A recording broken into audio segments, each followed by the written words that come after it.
Hello, everybody. I am Brandon, and today we have a guest named. Johnathon Rose-Lyon from Make Stuff on YouTube. Yep. And for the record, everybody, me being a ghost is totally intentional, which is why I look exactly like my whiteboard. Spooky Halloween episode. We're doing it. Yep. It's spooky. So, how's life, man? Life is pretty good. I'm happy we're finally able to do this. I know that we've been trying to arrange it for, I'm gonna say 12 years now. Yeah, 12 years sounds about right. Definitely 12 years. Oh my gosh. Because it was supposed to be, when you first asked me to come on, I was like, oh yeah, this is great because I'm about to come out with a comic and we'll talk about the comic on there. And then that 4-page comic took like 6 months. So yeah, we started this back in April. Yeah. Jeez. Which I think might have to be the longest I've had for a guest. Usually yeah, like world record. Days. I think right now you're tied with Brian Brushwood from Scam School because we still haven't gotten his podcast up yet. Oh, well, challenge accepted. Yeah, we can put this off longer if you want. No thanks. Like, I've gone long enough without making podcasts because I've definitely not been lazy. I've attempted to do podcasts. Like, me and my friend have a podcast that we're hopefully going to record soon. Hopefully this will guilt trip him into actually setting up a recording session where we read through scripts for terrible movies. Oh my gosh, that sounds great. Hey, hey friend, do it. This is me guilt tripping you right now. Do it. Yeah, first thing was the script treatment for the Spider-Man movie by James Cameron. Oh, with the like semen web. Yeah, with the weird sex scenes. Oh my gosh. And, like, Spider-Man calling people motherfuckers. I love that movie. Oh my gosh, I want to see it. I feel like I love that movie like it exists. I feel like that movie pretty much exists in the form of Venom now. I haven't seen Venom yet. Oh my gosh, it very much feels like a 2000s James Cameron film. I hope so. I might have to see it. It is. I'm one of the people who laughed at the idea of a Venom movie, and then my friend instantly, the day it came out, was like, I just saw it and it's great. I'm like, oh, so I might have to see it then. I might owe some teachers an apology who were very into the movie. I just saw it last night, and it is, I don't know, it's almost like a Fast and Furious movie sort of thing, where it's like, it's not a good movie, but it's a fun movie, and it's gotcha. bizarre. So out of 10, what would you rate it? Oof. Just strictly like entertainment wise, I'd probably give it like a 7.5 or something. Like it's solid. It has some cool action sequences.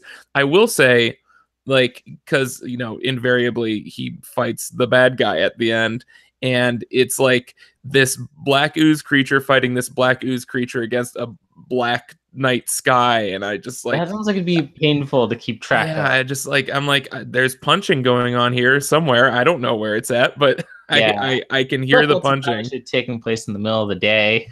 Yeah, no, it was a weird. What it sort of reminded me of Transformers in that, like, a lot of the actions just like, I don't know who is who at this point. They all look like big weird robots to me. So like a mindless movie.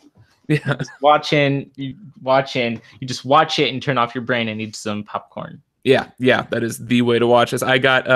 We actually went to a movie theater that has, instead of seats, it has leather couches that you sit on. It's great. And then I got a beer because I could also get a beer at this theater. Just a big old beer, sat on a leather couch and watched Venom. There's a theater near me that's also like a barbecue and grill. So like they serve like pizza and like burgers and stuff like that, but it's super expensive for like 1 or 2 people. But it's amazing and I love it. They tried to do that with one of the theaters near me, but it was like, we're going to charge you $15 for the worst burger you've ever had in your life. So, but as long as we make you buy it once, then we've already made so much of a profit that it doesn't need to be good. Yeah. I've always wanted to go back there. Last time I went there was Civil War, like Captain America Civil War. And we haven't gone back yet because the paycheck was huge. Oh my gosh, I can't imagine. Yeah, there is one. I think it's worse when it's good food, because then you want to go back more, and it's just like Yeah. so expensive. It's like, I want to spend $100 watching a movie and eating pizza. Where was it in at Disney World? They have this movie theater where it's like the dine-in movie theater, and it was like a Cajun macaroni that had like shrimp and stuff in it, like a macaroni and cheese, but like spicy Cajun. It was so good, and I can never go there again because it was probably like $28, and I just cannot afford to do that. It's I'll already keep that Disney. in mind next time or if I ever go to Disney. I haven't been there yet. Oh, it's a good time. I have a friend up in Florida who will hopefully get married eventually, and I'm going to use him as an excuse to go. Yes, that's how you do it. Like he inevitably within like the next few years, I'm sure it'll happen, and then I'll use him as a stepping stone to go to Disney. I feel like that's one of that's inevitably going to be one of the failed scripts that you read, is like, this guy's trying to set up his friend with someone else so that he can go to Disney World. Yes, I need to write this now. I've been on a kick of writing things, so nice. Yes. Throw that on the pile. None of them ever get finished. That's how it goes. There was a tweet that reminds me. There was a tweet I saw where it's like, there are two modes to being creative. Either you have no ideas, or you have 8 ideas and you're starting another one. Yep, that's very accurate. Yeah, that's how it goes. There's so many things to write. My phone is just all notes. Like I have probably 100 like different categories of notes, and then just everything on there is even more notes, and it's just notes for days. I have so many videos to make, so many comics to make. Too much stuff. I have to start naming the notes I make in Evernote, because I'll just pull it up and then leave them untitled. So there's just a ton of just random untitled notes that have gibberish in them that would only make sense in the context of what it is I was thinking about. That's one of my favorite things, is going back to notes from like a year ago and just trying to decipher what the hell I was talking about, because it never makes sense. The most recent writing project I've had is I took a mass media class in 10th grade. And in that, we had to make a movie, and I definitely did not improvise what we were going to do the day we were going to shoot it. Oh, yeah. Before it was supposed to be due. So I was like, well, we just had like a school, like full supervillains, but they're all the same guy. So I got the mass media teacher, who is he does improv. Mm-hmm. So I had him come in as the teacher, and it was god's awful. He was the only saving grace to that project. Everything else is terrible. So I still have some of the clips, and my goal is to make like a full-blown movie script before the end of the year that we could just blow out in like a few weeks. Oh, that'd be awesome. At least get like some funny shots in or something. Mm-hmm. So man, I haven't like actively the last time I tried to like shoot something for a school project was we had pretty much 4 hours over 2 days to shoot. Like it was supposed to be like, hey, everyone come in with your ideas. It's like a group of 4 people. Everyone coming in with your ideas, and we're just gonna shoot whoever's we like best. And I was the only person that came in with an idea, and everyone else just sort of like prayed that someone would have something. And so I became like the default director for it. And it was like super ambitious, where I need to get all these shots and like make all these props in like 2 hours during the class. And like probably about 20 minutes into shooting it, there was we were shooting outside, and this teacher was supervising us, and there was a car crash like 20 feet away from us. And the teacher immediately took our camera and started shooting the crash. And which the crash had already happened. I don't know what he was expecting to see, but he was like, oh, this is great footage. We got to get this footage. And he shot these 2 like smoking cars for like 30 minutes of our hour that we had. And so I got like none of the shots done, and the thing turned out like total garbage. But there's an inexplicable car crash that happens during it, and we got that high production value.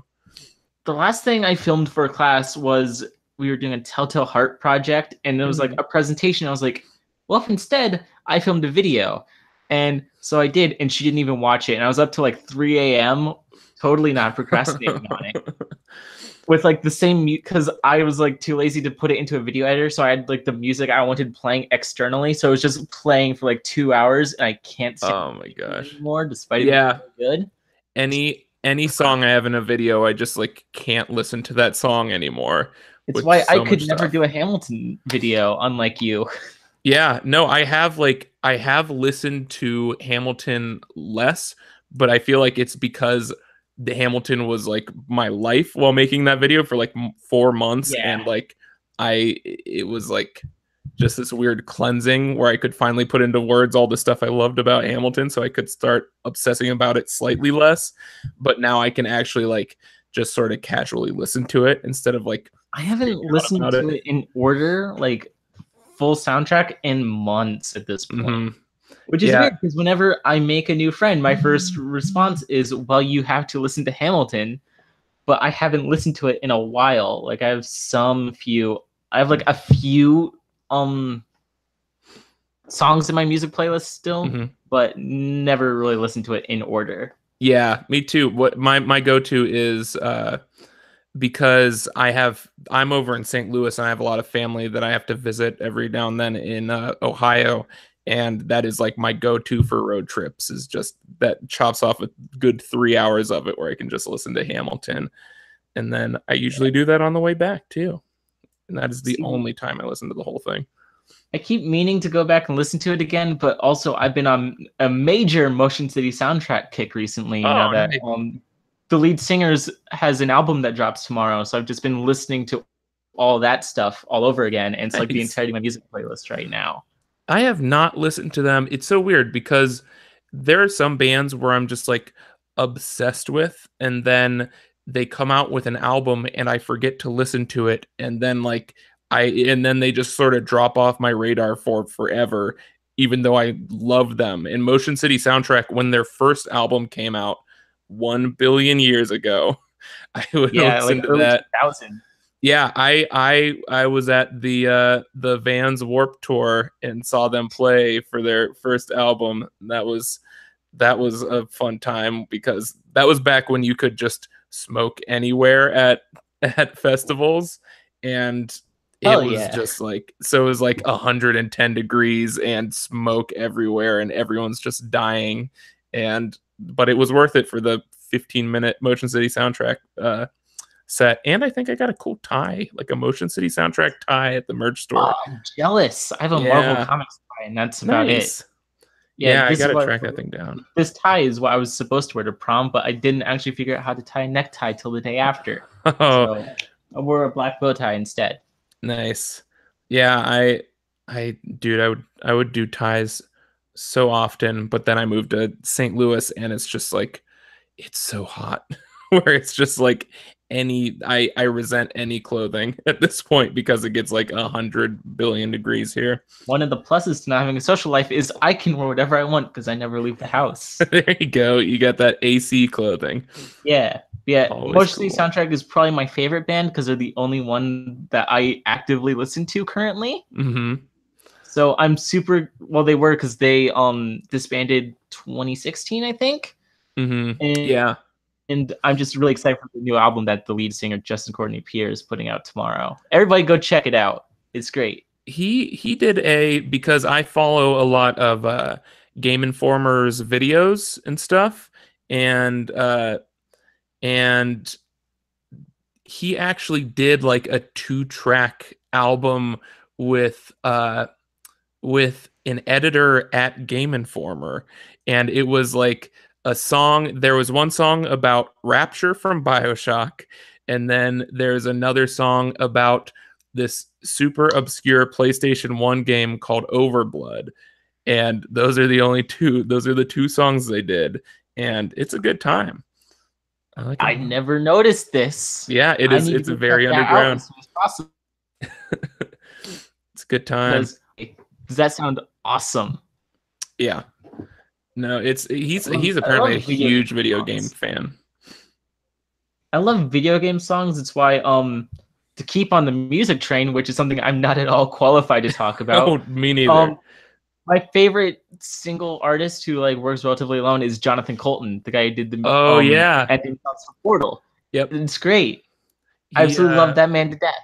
he's He's amazing. awesome. I just play because I was a last second replacement on my one friend's podcast called Amusement Sparks, where it's like you choose a property or like a game or movie series or whatever and make like a movie like or make a theme park based around that idea, like an imaginary theme park, and like you figure out like, oh, what rides would you have in this theme park? What would like the restaurants be like and stuff like that.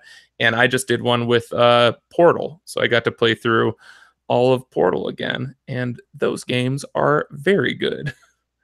I would Super hope fun. so. I love those games to death. They are awesome. They're so good.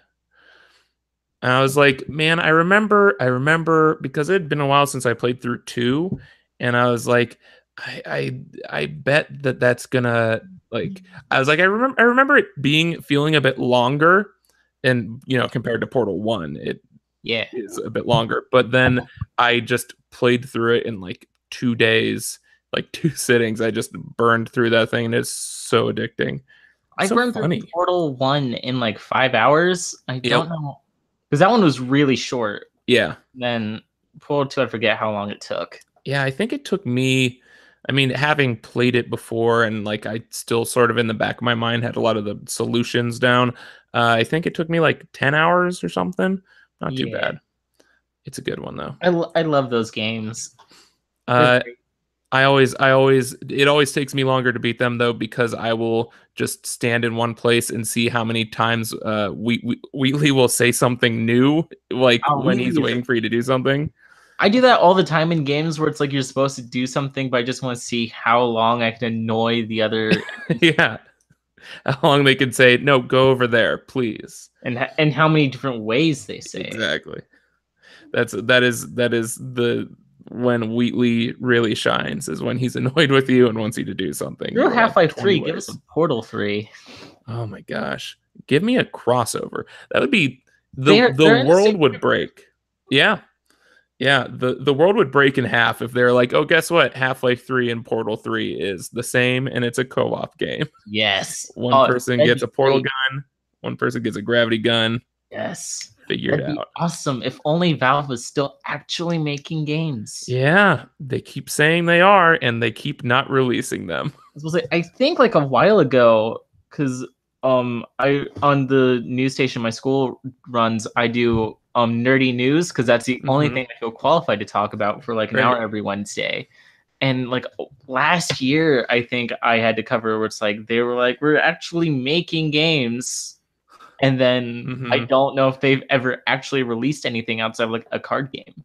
There's this really cool YouTube channel called Valve News Network, and they do like weekly updates and videos and stuff. And they have been talking recently about there have been leaks for Half-Life VR, and I'm guessing it's like it's definitely not. They've said like definitively that Half-Life 3 will not be VR. It'll just be like a normal game.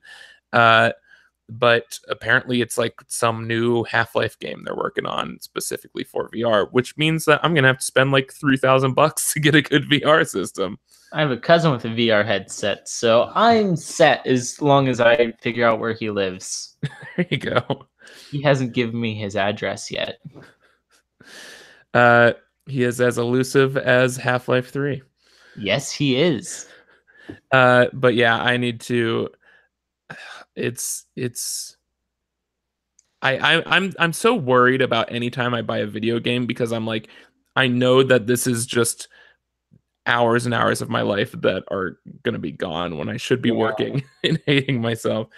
But what was it? I just bought Dead Cells on Switch, which is like, oh, cool. It's like Binding of Isaac meets Super Metroid, sort of like roguelike. Yeah, I've seen some footage. It looks cool. It is very fun, and I've played those are the games I get the most addicted to, where like I don't have to pay attention to a storyline or like any sort of objectives or anything, where I can just like put on a podcast and turn my brain off and play Yeah. like Binding of Isaac over and over and over again. And this is very much up that alley. So I'm pumped to throw hundreds of hours at this thing. On one hand, I envy Let's Players who are like, I get to play games for a living, but on the other hand, as a lot of them mention, playing games quickly becomes about content and not about having fun. Yeah. It's like on one hand, it's like I wish I could play video games for 18 hours a day, but on the other hand, I don't want video games to feel like a chore. Yeah.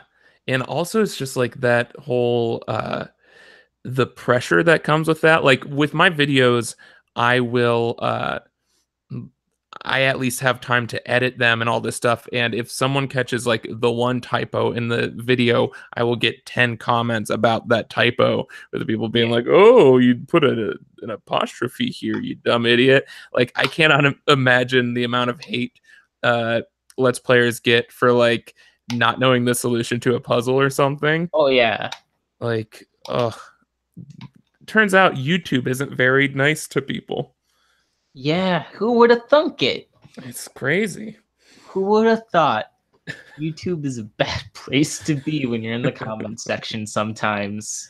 Oh my gosh. I was just talking to my friend, Polyphonic does video essays about pretty close to mine. It's specifically about music though. But he was talking about how annoyed he gets with YouTubers when they just get angry at a video choice, like of just like if you talk about anything relevant and like it or dislike it, they will say you were paid off to either like or dislike that thing. Right? And there's like, always this conspiracy. Apparently have that where it's like somebody's like, "Hey, Marvel's just full of SJW propaganda," and then another person's like, "But it's pretty good." Oh, you're obviously a Marvel shill because you like this story that I don't like. I want to get that job where it's just Marvel is apparently paying people to like their comments publicly. Hey, Marvel. Like Marvel, my email is somewhere. Send me money and I will promote the heck out of your books more than I already do. I can't get them to let me make them a comic book, but I will absolutely try to get them to pay me to say nice things about them, because I will gladly do it, because I already do it. So that's weird, because I've wanted to write a comic book for a while, and I have like a script that like I have like 2 halves of 2 issues done, like nice. 1 half each. But also I feel like writing for a pre-established character for like Marvel or DC would be way too stressful for me, and I would die inside. Yeah. See, that's but the thing. Like, fine if they were like, "Hey, take this original idea you have and throw it into the DC universe." They'd be like, "Oh, that's cool." But if they like, write Batman, I'd be like, "No thanks," because I don't want to be responsible for ruining that character. Yeah. No, I need to. That's one thing that's always scared me, because I've like pitched to different publishers and stuff, and like they have to have some kind of safety net, because you'll always hear about like, oh, they brought on this random person that like that's never written a comic before to do this obscure comic character, and it's like they have to have some kind of person there who like knows all of the lore and background and tells you what comics to read so that you know everything you need to know, because like there are some that I just would not be able to write adequately at all. What is? Oh, we're back. Hey. What was I saying? Oh, it's there are some comment like X-Men. I don't know how people write X-Men. Like there's so many X-Men. It's 1 million characters, and they all have like a million different powers, and it stresses me out to look at one of those comics. Yeah, you know what character is good to write though is Moon Knight.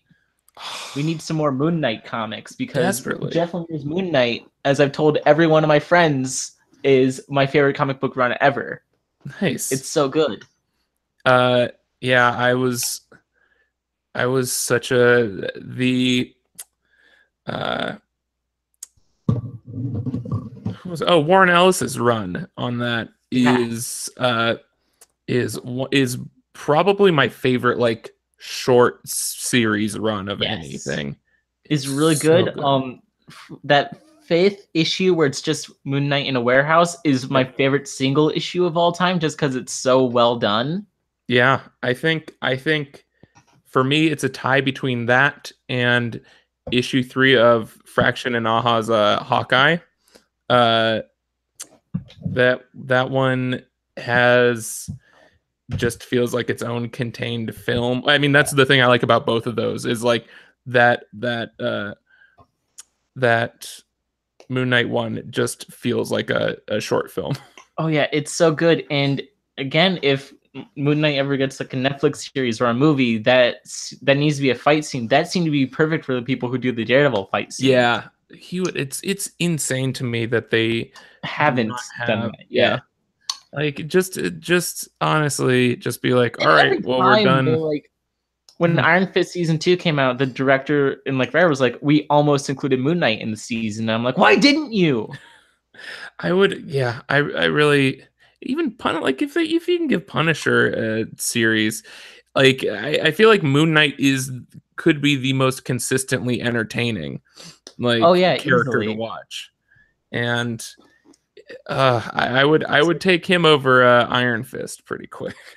Oh yeah, easily. I would take him over Iron Fist. I'd take him over most of the Netflix Yeah, shows. If like I'm being honest, outside of maybe Daredevil, because those two characters are tied for my favorite Marvel spot. Daredevil is fantastic. I'm so Yeah, excited for the next season, man. I would Going born just again. I've been avoiding teasers now for it so much because I just keep hearing like who's gonna be the bad guys in it, and it's what I wanted out of season 1 pretty much. Uh, Thankfully for me, all the trailers drop while I'm in radio, so I'm fully free to like just nerd out in the middle of the classroom because there's like radio, there's like maybe 3 other students hmm who are all like in the back, and then we have transfer students from another school who come in for the radio who just sit around right. unless it's their show. I don't think they watch this, so I don't think they'll ever hear me say this. But they do stuff. Specifically, one guy who's like super invested into the radio station. He's like, "This is my job now." Which huge kudos to him. But still, it's great just be able to nerd out in class when all the trailers drop at the same time.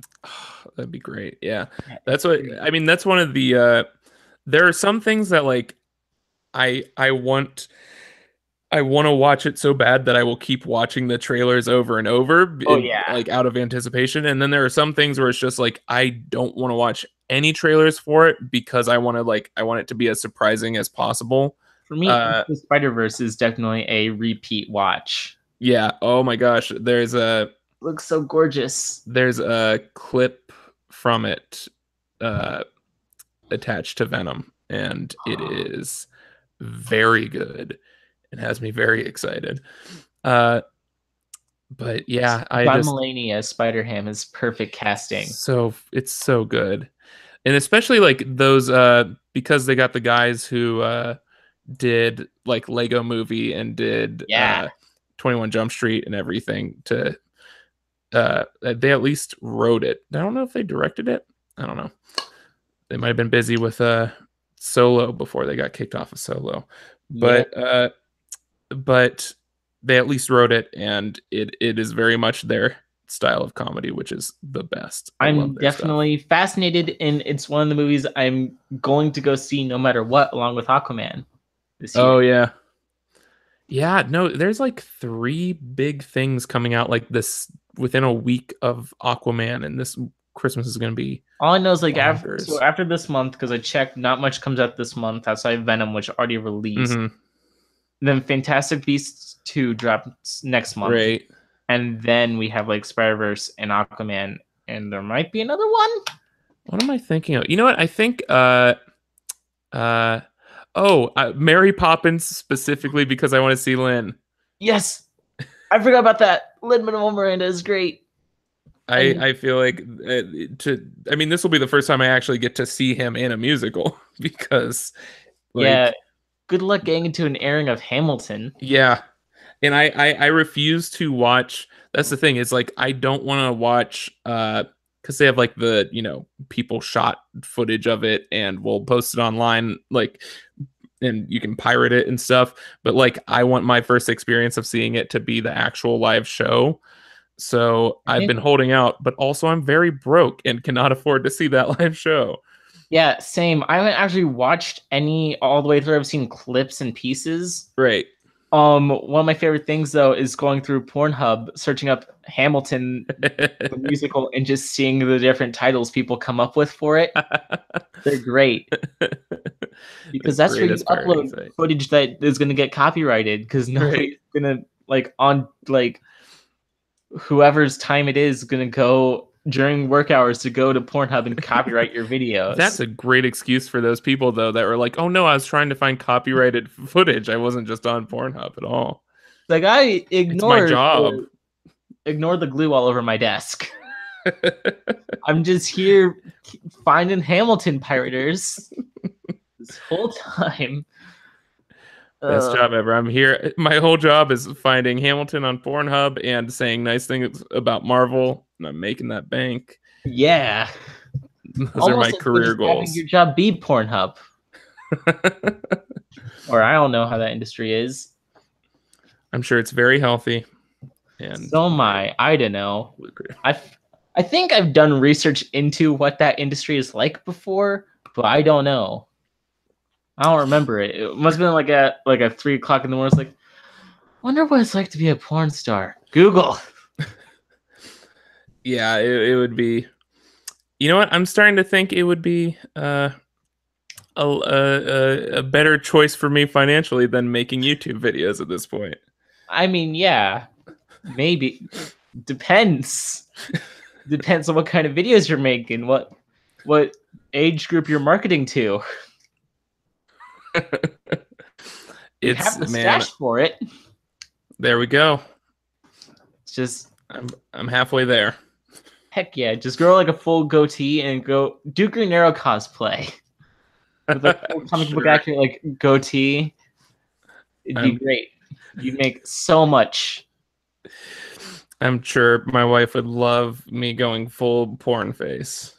Don't we all? Oh, I've been informed. Halloween is coming out, the movie. Oh yeah. That's actually that theater that I was talking about that has the leather couches is doing a midnight showing of the original Halloween. So we're gonna go see that and then see the new one. Oh yeah. Do you see next month select theaters across the US are doing the original Superman movie and Batman Mask of the Phantasm airings? Oh my gosh, I need to do both of those. Yes, I'm so excited. I spent like way too long bookmarking just which theaters like within a few miles of me are doing it. So I'm definitely at least seeing Batman Mask of the Phantasm because that's one of my favorite things ever. Oh my gosh. In a theater. I haven't seen it in so long, and like according to my memory, it's like top 2 or 3 Batman movies for me. I haven't seen it in months because that was the only reason I kept my VHS player.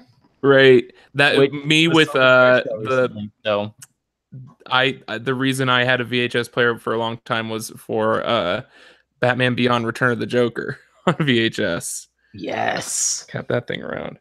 So much good. Batman the Animated Series stuff. They're so good. And now it's being released on Blu-ray, so I don't need to have a VHS player. So huzzah. Well, I got my I borrowed my friend's collection like when they first came out with the big DVD collections for Batman the Animated Series. I think I borrowed that whole set from him for like a year and just kept watching it and putting off giving it back to him because it's so good. So far, all I've done for Batman the Animated Series is I bought and downloaded my favorite episode, which is the Jokerfish episode, on to my TV. Which that episode kind of freaked me out as a kid, like as a young lad, because for like most of that episode, like Joker's 2 targets both get taken out, despite the fact that the entire GCPD and Batman are in the exact same room. and Joker still finds a way to get past them. Young me So was good. horrified by that. No, you're supposed to win this, Batman. That was Return of the Joker totally terrified me watching that as a kid. That one gets very dark. It's so good though. But yeah, I need to track down.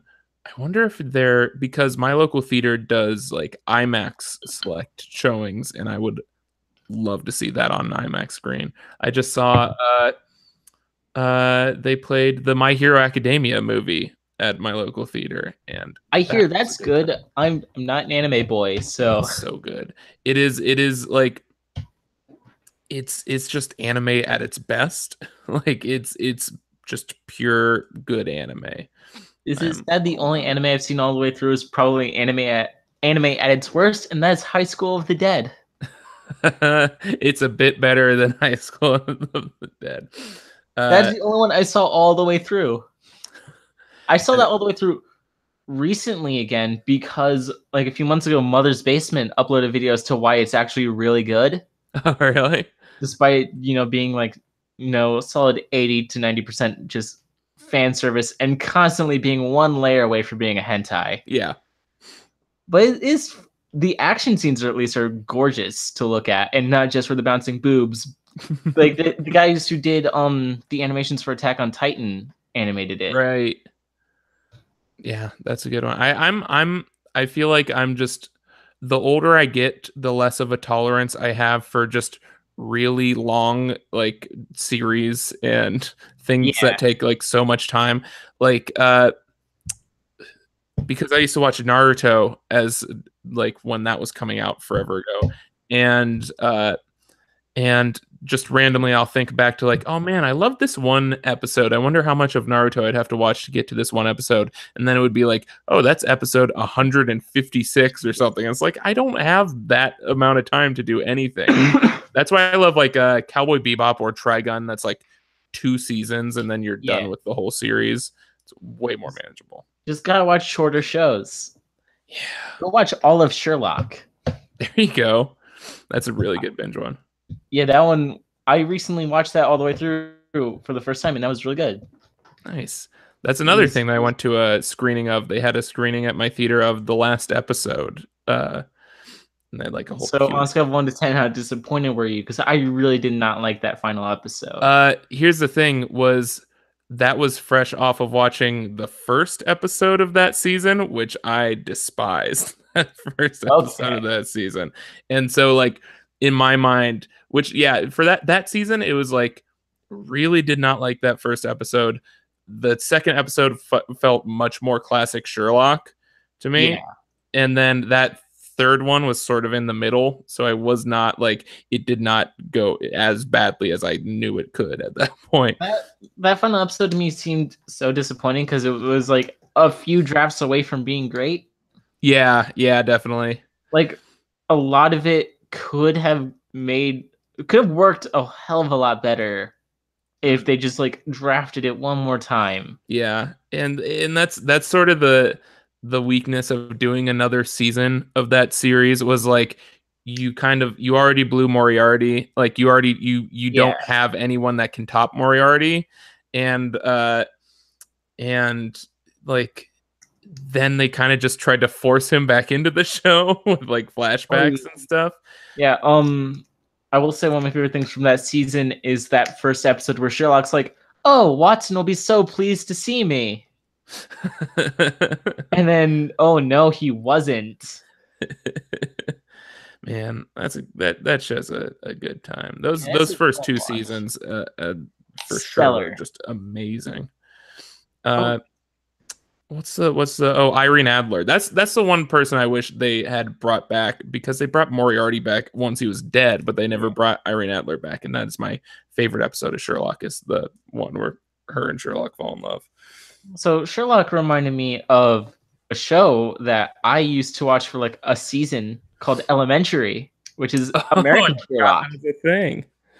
I don't know if it's still a thing. I really enjoyed the 2 seasons I actually watched of it, though. Nice. It was good. I liked it. It was fun. I really like the idea of Lucy Liu as Watson. He was great. She was awesome in the show. I really like the guy. I never learned his name. The guy who actually played Sherlock, and the Oh entire yeah. cast is pretty good.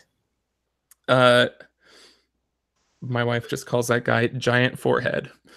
Oh yeah, he is a big forehead. Oh, did you watch Doctor Who? I have. Oh no, I have not watched the new one. No, It's good. I have no cable, so I'm always like way behind on anything I watch unless it's like directly streaming. But I am very pumped to check that out. I have not. I sort of fell off around the Matt Smith era. I dropped off the last 2 seasons of Capaldi. Mm-hmm. And this is the first time I hopped back in, and it's great. I didn't have to rewatch anything. Yeah, I'm definitely like I'm ready for some new like Doctor Who. Like Yeah, and it's all new because new companions, new Doctor, and new behind the scenes people. So yeah. No, I'm very pumped for it. But like, great. Yeah, that's I've been slowly like catching up on all of the Matt Smith stuff I missed because my wife's a big Matt Smith era fan. And then I've been catching her up on the David Tennant stuff because that's my favorite Doctor. And yeah. Okay, so I have an for Tennant's always been my favorite Doctor, but then it's like, well, what's your favorite like moments and episodes? They're all Smith moments. Mm-hmm. I feel the personality of the 10th Doctor is my favorite, but all the good stuff, in my opinion, is in Matt Smith's era. Yeah, I wish, because I just watched that the Van Gogh episode we watched again recently. It's just so good. And yeah, I just wish we could somehow do Doctor Who style time travel to put David Tennant in those episodes. Yeah. Like one of my favorite Doctor Who moments in general is the when the Doctor first defeats the Silence. Oh yeah.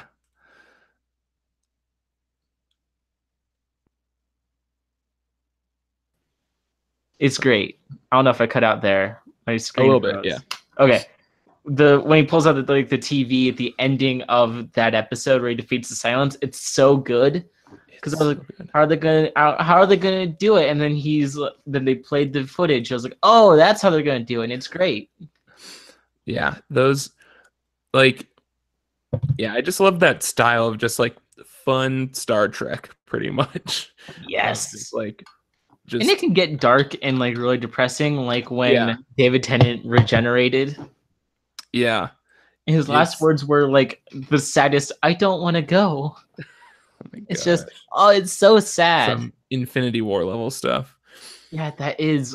I would reckon David Tennant's death was much more impactful than Spider-Man's death.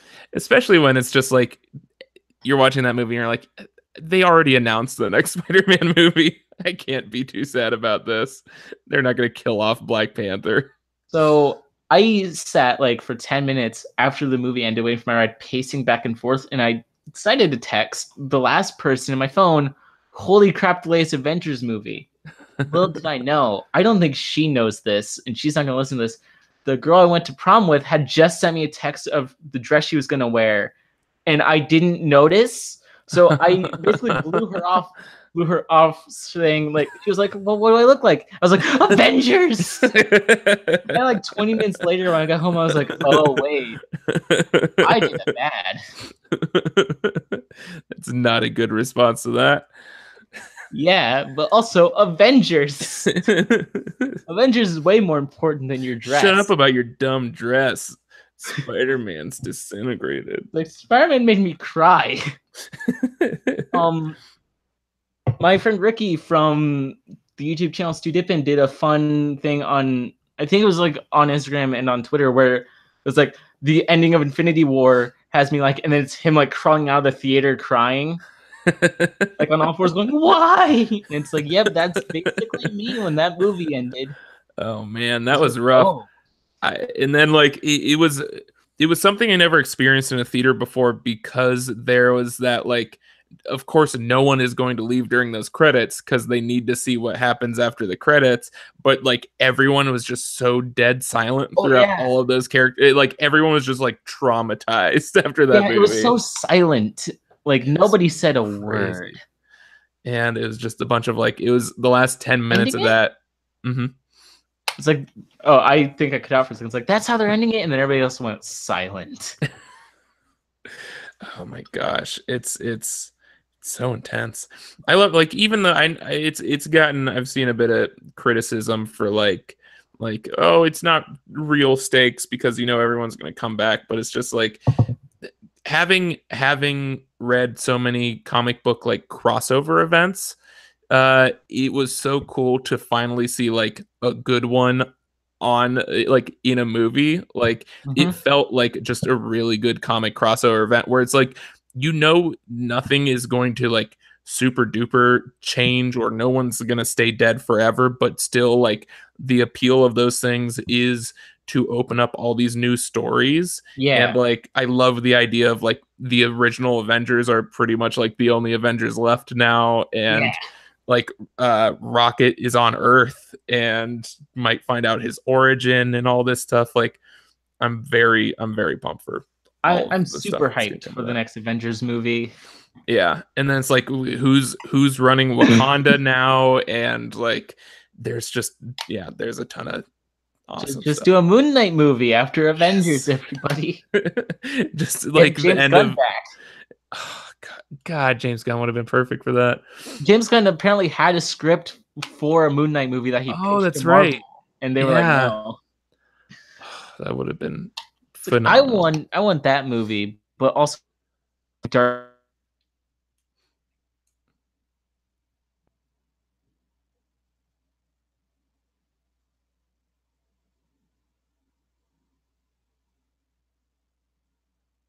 Froze or not, because everything else seems to be working. Okay, you're back. Okay. On my end, everything was working outside of you. Yeah, no, I have no idea what's going on. Good old It might be Google. my Wi-Fi. It's Google's fault. It's all Google's fault. But yeah, Don't they know we're trying to do a podcast, Google? Yeah, don't they know we're talking about list. Moon Knight? Oh my gosh. What do they have better to do than make sure our podcast works? Yeah. But I would love to. I was hoping that that James Gunn would go to DC. Like, oh, did you heard about he signed on to pen Suicide Squad and possibly direct? Yeah, which and everyone's saying, like, how do I sign up? Yeah. I'm 1000% down for Dave Bautista Bane. Like, give me that all day. One thing I've said like a lot is no matter where you stand on whether James Gunn should or should not have been fired, you have to admire Dave Bautista's loyalty to that man. Yeah. Like, that's admirable. No matter what side you land on, you got to admire Bautista's dedication to what he believes in here. Yeah, for sure. And like the fact that like, yeah, no one, I've never seen anyone do that with like a major studio before, where it's just like, I think this studio is doing something that's ethically wrong, and I'm going to actually stand up against them, even if it loses me my job. Like, yeah, good on him. He's awesome. Bravo, good sir. I did not expect, like, of all the Guardians of the Galaxy, I did not expect Dave Bautista to be the one that ends up being my favorite. Yeah. like that is speaks out. A weird turn of events. But yeah, no, I would love to see him in the DC universe. I'd love to see them fix some of the broken stuff with Suicide Squad, because that could have been, there was some stuff that I was like really pumped about, but like, yeah, it's like, who better? You guys try to make Suicide Squad Guardians of the Galaxy, so who better to get exactly Suicide Squad movie than the guy who made Guardians of the Galaxy profitable? You know what? I would love to do a video on just what happened to Suicide Squad, because every time I hear any sort of like insider news about that, it's just mind-boggling to me of like what was it? Those trailers like that had like Bohemian Rhapsody and stuff, like had everyone hyped for it, and then DC was like, oh, people really like these trailers, so we're gonna give the company that edited the trailers the movie to edit the whole movie. And then we'll see which one they like better. And oh my gosh. And so they literally just edited a whole movie like it was a trailer. And it's just like, with just like music everywhere. Yeah. Admittedly, I did really like that soundtrack and the music choices. Oh, it was great. but it was like so it really did just feel like watching a hour and a half movie trailer, and it made about as much sense to me as it's Yeah. like, all right, I guess Joker's here now, but also he's gone now and now he's back again. And apparently like they cut out like half of the stuff he shot for it, and I just like I want to dive so deep into that to figure out like what happened with this movie. It's bonkers to me. Next make stuff video after the whatever Star Wars video it is you're working on. Oh yeah, the Last Jedi video. God help me. Good luck, man. Oh, speaking of really happy YouTube commenters that are totally approving of anything. Oh, literally just I want to look up the last like one of the last comments I got on my Avatar video, which that Avatar video came out in January, and I just got a comment that was like, I think we can all agree The Last Jedi was the biggest mistake of all. Wow. It is so scary to see how much of a bubble like everyone involved with this is in, where like there are the people who don't like the movie are convinced that no one in the world likes this movie except for liars that don't actually like the movie. And then there are other people that are like, oh yeah, there's only a few people that don't like the movie and everyone loves it. Like, it's so confusing to me. The Star Wars fan base is really weird and definitely self-loathing. Yeah, it is, because that's the thing. Like that's what I'm gonna get into a lot with this new video. Is like I grew up in the prequels era, So where it was like and I was the perfect age to love those movies, like obsessed with those movies. And like that's why I make videos and stuff. That's why I became obsessed with filmmaking, was because of the like behind the scenes documentaries on those DVDs with the movies.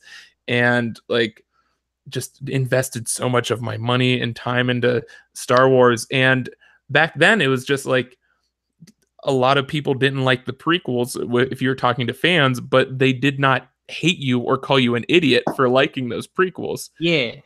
They would like, because you would actually talk to people face to face back then and realize like, oh, this is another human being that has different opinions than me, and that's fine. Not everyone's just names on screens. Yeah, exactly. Like if you see a negative comment about Last Jedi on Twitter, then that person's whole existence is this opinion you don't agree with and their name and nothing else. Yeah. And so like the entirety of that person is wrong. And there's just like this weird disconnect, like this dehumanization of anything involved with online opinions anymore, where it's just total chaos and just total disconnection of like, oh, this is an actual human being with feelings that I could hurt, that I'm talking to. Like, people just do not register that anymore. Yeah, I do not envy you when that video is finished and you upload. Yeah. It's like that's literally like why, because the video is barely about Last Jedi. Like it is almost entirely about the reaction to Last Jedi. Yeah, this is the one where you had people send in videos, right? Yep. Okay, good, because like my face might be in there. Yeah, you will make an appearance in this video. Yeah. Go check it out. YouTube.com/make stuff, I assume. Yep. At some point, it's so long and so time consuming, and I literally like I rewatched every the research for this thing has been absolutely bonkers. Where I watched Last Jedi and made a note of the colors in every scene, and the video will like be like each section of the video will be a different sort of color aesthetic based on like a different scene in Last Jedi. Oh, so it'll be like, so like the, you know how there's like the red and white, like the at the end, the salt planet, like that's one of the sections of the video is going to be all red and white. And so literally then I watched through every other Star Wars movie and made notes of the colors of every scene, to where it's like where I can use those same color shots to have in that section. And I had to like color code everything and make notes of all the quotes and everything, which I still like. I love watching Star Wars, so it's totally cool, but super time consuming. And this thing has been taking forever. One of my favorite things is for videos is researching videos, and then when it gets down to like actually writing and then filming them is when it gets like much worse. Like Mm-hmm. several months ago, back in May, I bought a copy of 10 Cent Plague, planning to do a video on the Comics Code Authority, and then Oh yeah. 5 months later, I haven't even started that script yet. No, I think I started some of it. Yeah, it's my process is so like I love doing research, and that's the one that I can Yeah. spend like the most hours on because that's like the fun part. And and the script always gives me a ton of anxiety. Like my whole writing process is start with like writing down every note I can think of like that might possibly influence the video. Like I'll have just all these legal pages of notes, and then from there I'll make a very broad outline, and then I like start to add more and more details, and I pretty much just add more and more details until it's a script. Like because I'm so bad at just sitting down and starting a script because it gives me so much anxiety. So I'll just keep writing and writing until I eventually have something that looks like a Why script. do you write like you're running out of time? Yeah, I write. I really do like script writing. It's fun, especially for like videos where it's like, here's does Superman stand for the American way, which is basically just a chapter from Superman and Philosophy by Mark D. White. And like I really did love making, like I had that script done for like weeks before I was like, I'm gonna actually film this. Yeah, and good on you for like actually like filming or stuff. Like I hide behind a microphone for all my videos. Yeah, because that stuff terrifies my me. thing is I don't necessarily have the money to pay for like a lot of editing software, so doing all in audio and then adding like photos and post seems way more difficult than just filming myself and then cutting out and like trimming up the ends. Yeah, and it's so like the way I do, I mean, that's why I do, you know, a video a month is because it takes that whole month to do one of these videos. Like it takes so long to animate everything, and it's just such a pain in the ass. And yeah, I have like for a discount, I'm paying $40 a month for my editing software, which is like for normal adults with jobs, it's not as much, but like for broke people like me, like that is like at some point I intend to like script out and film like several like videos and then finally use the Adobe free trial. Oh yeah, there you go. Just do like 12 videos over like a month, just all of them and make them all look great. It's like for 1 year Brandon goes from just cell phone videos to awesome quality content. And then you just like switch to another free trial. Yeah, that's how I watched Hulu for like 6 months. I went through so many email addresses until it like finally blocked out my like credit card number or something. It's like we know you've been getting all these and you're not allowed to do this anymore. So now I pay for it's like, Hulu come like on, man. I found my way through the system. So here's a question: is script writing for videos different than script writing for comics?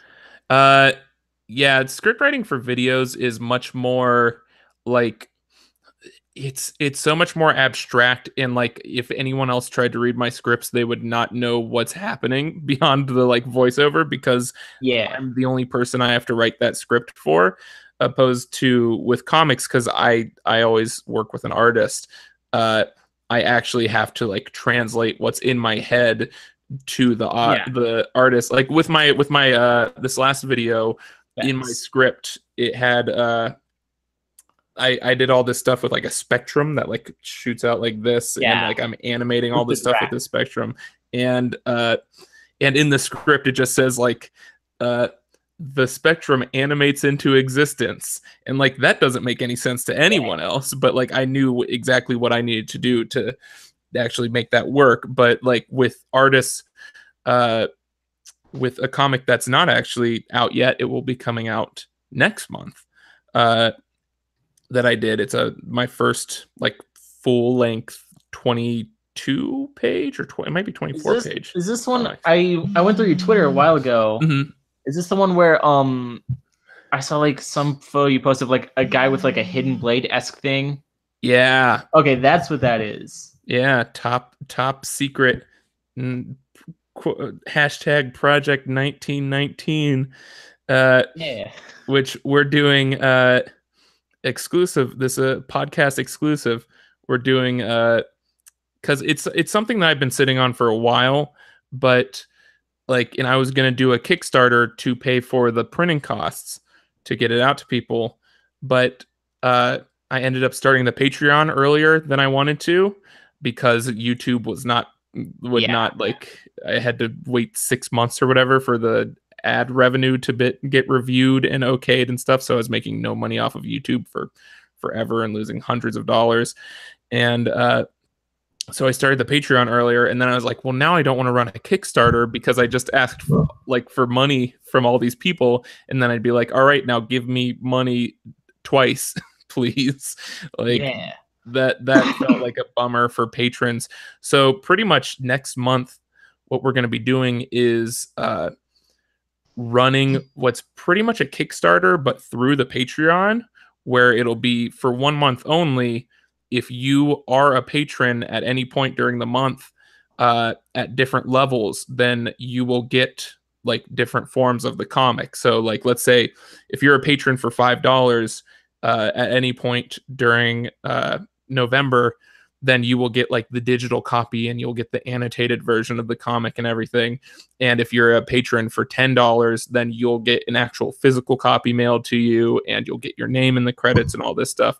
And we're only doing it for like from November 1st to November 30th. So we're pretty much having a Kickstarter through the Patreon for a month, which I like that as an alternative a lot more, because then I'm not screwing over all my patrons. Like, my patrons just get a cool extra thing that month.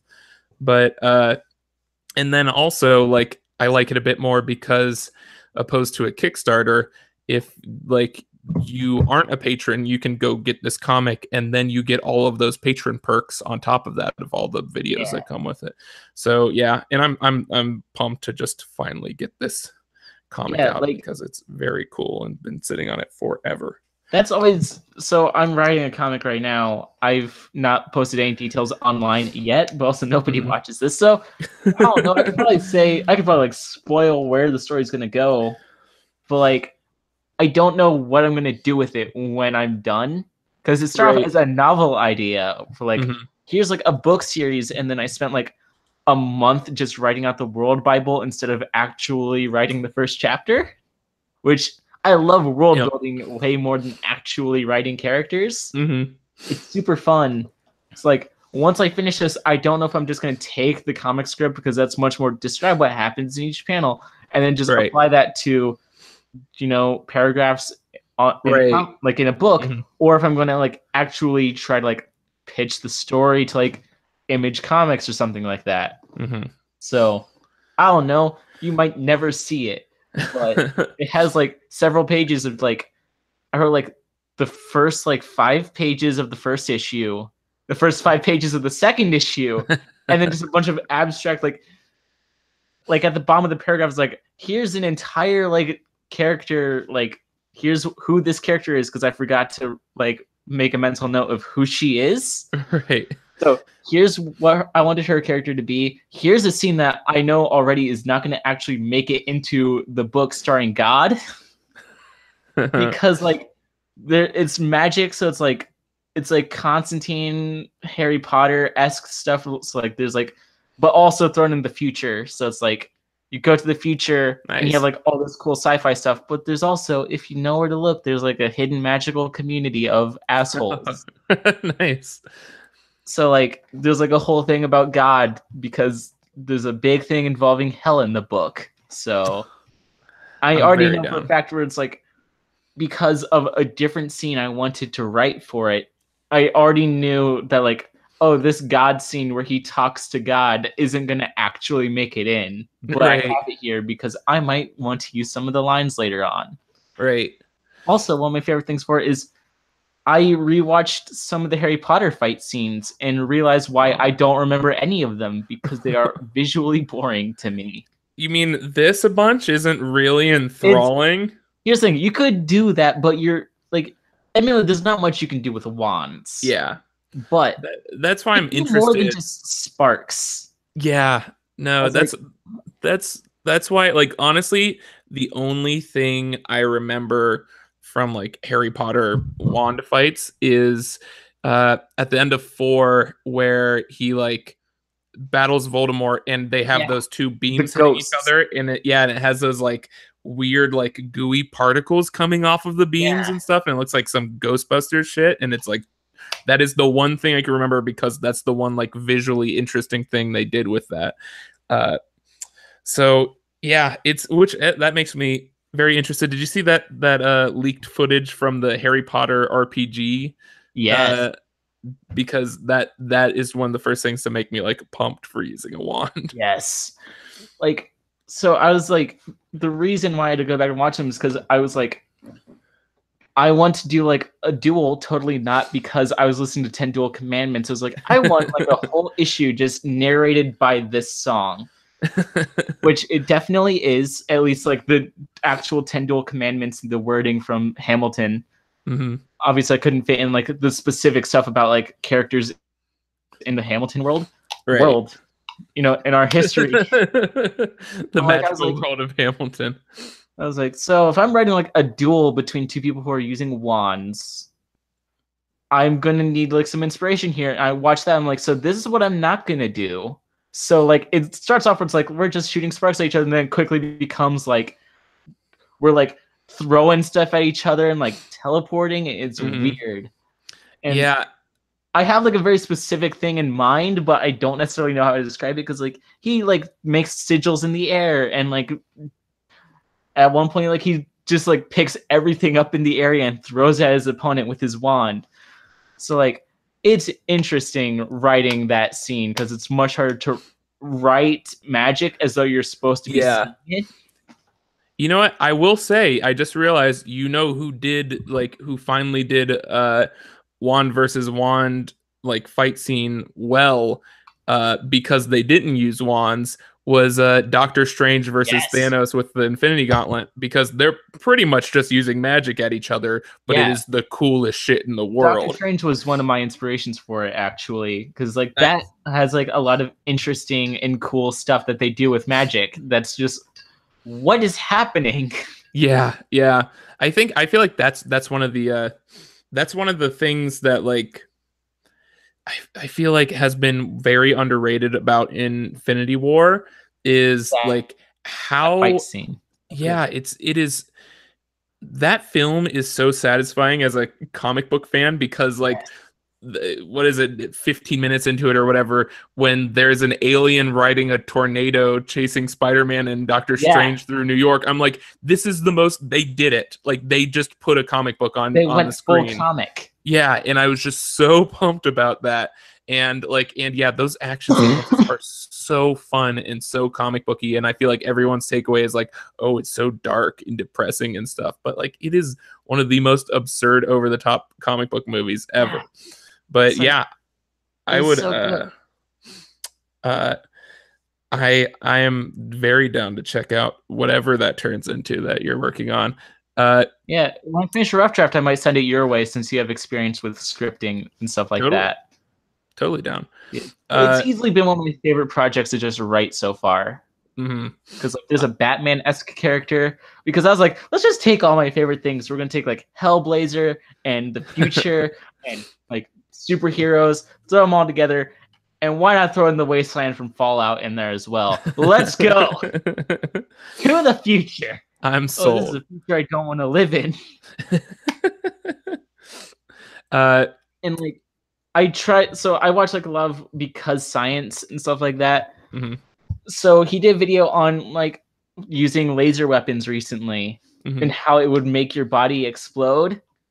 And because of that, I really want to just make it as scientifically accurate as possible. That'd be great. In like all the worst ways, where it's like somebody like uses magic to teleport somewhere and he gets flown into the sun, or somebody uses like a heat ray and just everybody explodes into like these gooey, disgusting like entrails. Well, that's one thing I loved about Dr. Manhattan and Watchmen was it felt very much like that, where it's just like, that is what would happen if someone ripped your body apart with like controlling matter. But I've always, there's so many sci-fi things that like terrify me, the thought of them actually existing. I read this article in the Science Journal once that was like, explaining how we would actually do teleportation, and it pretty much would be uh, using quantum entanglement. We would take these atoms in this wherever you're teleporting to and have them replicate your atoms where you're at right now, Yeah. and would form you there while destroying Yeah, you where you are. that's how And Star Trek teleportation works. And yeah, oh boy. and the existential implications of that, where it's like, oh no, it's literally just making a copy of you and destroying the original at the same time. Like, Yeah. that's not good. I That's don't want to do that. And it, like, that's sort of like, because in my mind that's like the equivalent of like people talking about, oh, copying your brain to put it on a computer. It's like, no, it's still a copy, so I'm still dying in this scenario. Yeah, it's like then you get into like the whole, do souls exist? Would that clone of you be you? Would it be real if you died? Would your soul just go over there? Because it's technically is like, if you looked at it, that is you. Yeah. But are souls real? Would your soul just follow along? Is that a thing that could actually be replicated? Yeah, like even if souls do exist, is that, how do you know that your soul is actually going to that thing that And just if you are created? the clone, how do you know you are you, or is that version of you on Earth you? And then like what really scares me is the idea of like, because your body's constantly like swapping out molecules and atoms and stuff, and apparently over the course of 10 years none of the molecules in your body are the same ones they were before. So like, am I still myself? Because then you get into like the ship of Theseus and stuff like that. It's because it's like this whole like, okay, if I replace one brick at a time in a building until it's entirely new bricks, is that the same building kind of thing, where it's just like, it's just terrifying to me. It's gotten to the point where it's just like, you know what? I just don't even want to. I don't want to think about it because it's. CGP Grey did a video about that topic, and he was like, "See, teleportation doesn't exist, but also our lapse in like consciousness do." And he ends the video on, "What if every time you sleep you're just dying and then you wake up anew?" And it's like, that's a dark note to end your video on, Gray. Come on, man. Ugh, it's freaky. But yeah, it's like Soma had the game Soma. Oh yeah. Yeah. That ended where it's, you think that you're going to save yourself by uploading your brain to the computer, but in reality it's technically you are, but that's still not you because you are still on the ship. Yeah, you're the unlucky one. I thought this would save me. It's like, it technically is, but you're still here. Just because you upload yourself to a computer doesn't mean you are going with it. You're the unlucky copy. Did you ever watch The Prestige? I don't think so. That's a Christopher Nolan movie that he did right after Batman Begins, and it gets into a whole like Nikola Tesla makes a teleportation device for Hugh Jackman's character, but like it's pretty much that scenario where it's like it's just making a copy of him, and gets into this whole like horrifying like, what if I'm the copy and what if I'm not the original, like. And then you get Clone Saga. Oh gosh. The most complex and enthralling scenario of that whole thing. Those 2 years I'm sure were great for comic book fans in the 90s, where for 2 years you just had this bullshit story about Ben Reilly. It's just like, apparently this story goes on forever and never ends. That story was supposed to last 6 months and it lasted 2 years. Oh my gosh. Nerd Sync, I don't know if you watch it, is it's my literal favorite YouTube channel where it does like science, art, and philosophy told through comics. And he did a video that's like 20 minutes long about the behind the scenes of the Clone Saga, and it's great. Oh my gosh, that sounds amazing. It is great, and Scott is easily my favorite YouTuber, and he's just the best. I love his videos so much. They're great. What was the channel again? Nerd Sync. I will check that out. That sounds highly recommend. It's awesome. He is just great. He's currently doing a podcast right now where every day for the month of October, he rewatches Scooby-Doo 2 Monsters Unleashed. Oh my gosh. I'm currently doing anything I can, like reaching out to like mutual contacts and stuff like that to see if he's desperate enough for guests. It's like, because he was like, I'm asking my guests if they have anyone. I'm like, I'm sure, some of your guests know somebody who is desperate and has you on his bucket list. So, hopefully. In a way, Scooby-Doo 2 Monsters Unleashed was the original Suicide Squad 2. James Gunn is writer. It's that scrappy gang of misfits taking on all those monsters. I think before they did, before like that announcement came out where it's James Gunn coming over to do Suicide Squad, he in the podcast he was like they should just try to get James Gunn to come back and do another Scooby-Doo movie. Just turn that into an extended universe. I'm surprised they have not tried to make it canon into the DCEU. Come on, no. Oh yeah, the DCEU is admittedly probably dead at this point. Mm-hmm. Go all out and bring in Scooby-Doo. Come on. They've virtually done that at DC Comics already. Yeah. With the like Jim Lee redesigns of Scooby-Doo and stuff. Yeah, we like one of the earliest things I remember is back from like Hanna-Barbera Scooby-Doo was Scooby-Doo meets Batman, where it's the Super Friends Batman and the original Scooby-Doo gang doing like an episode where like the Penguin and Joker are doing whatever Scooby-Doo. They actually had like Adam West do the voices and stuff. Yeah, and it's great. It was like I would do anything to see like specifically the cast from Scooby-Doo for the original Scooby-Doo movies meet Ben Affleck's Batman.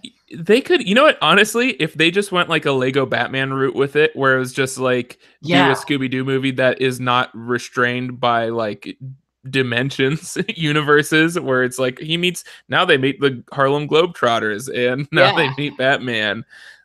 That'd be a fun time. That would be how to get me excited for a Scooby-Doo movie.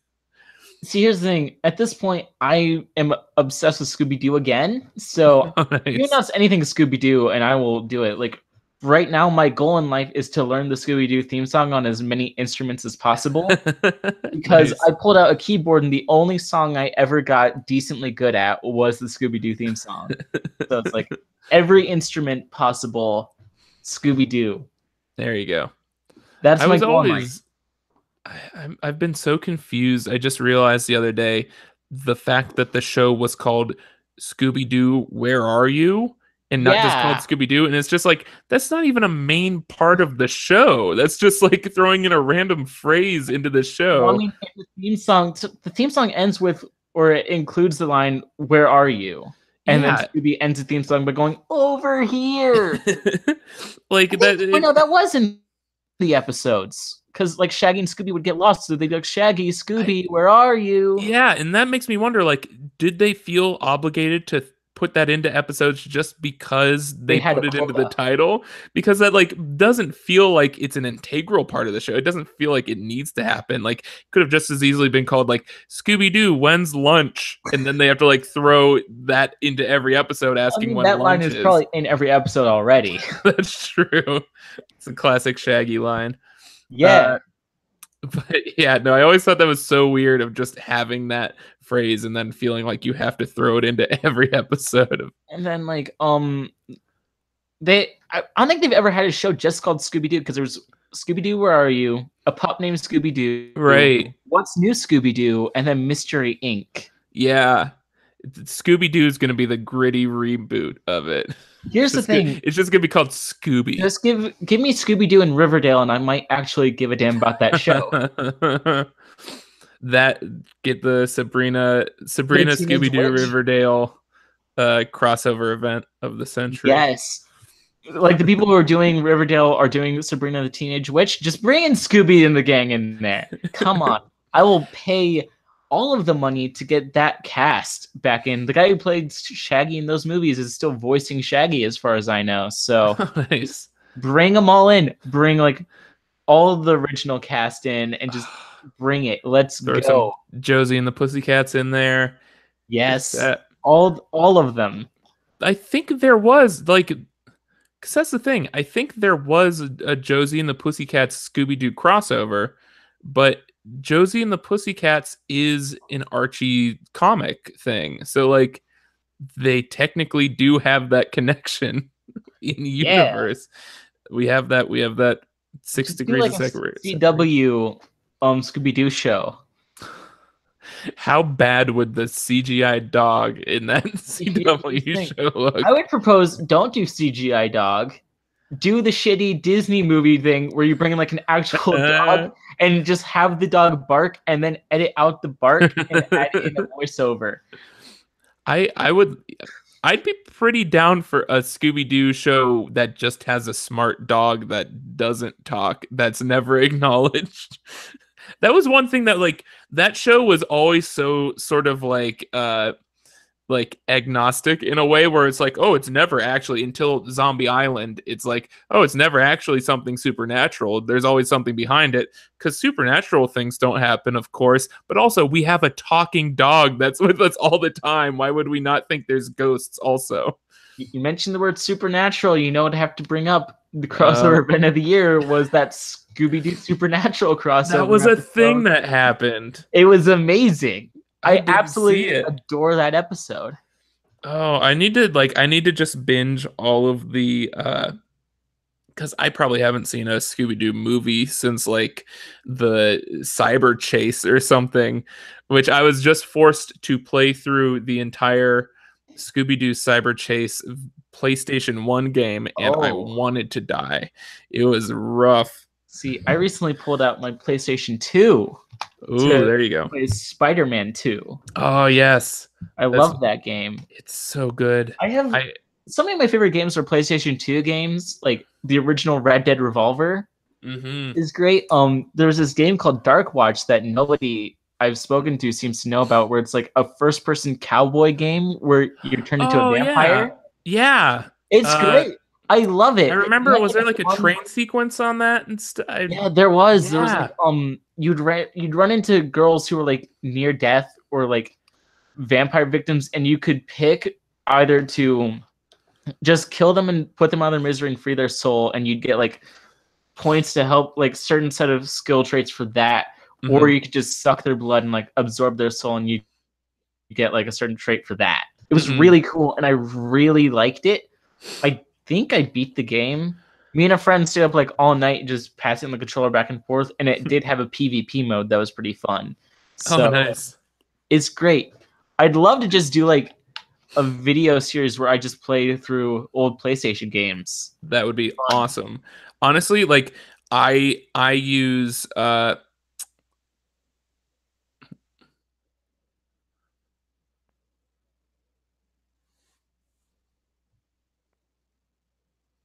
seconds. Oh. Are you back? Yep. Okay. I was gonna say I use my PlayStation 2 and I play GameCube games on my Wii like more than most consoles I use. Like I still play through Shadow of the Colossus like once a year.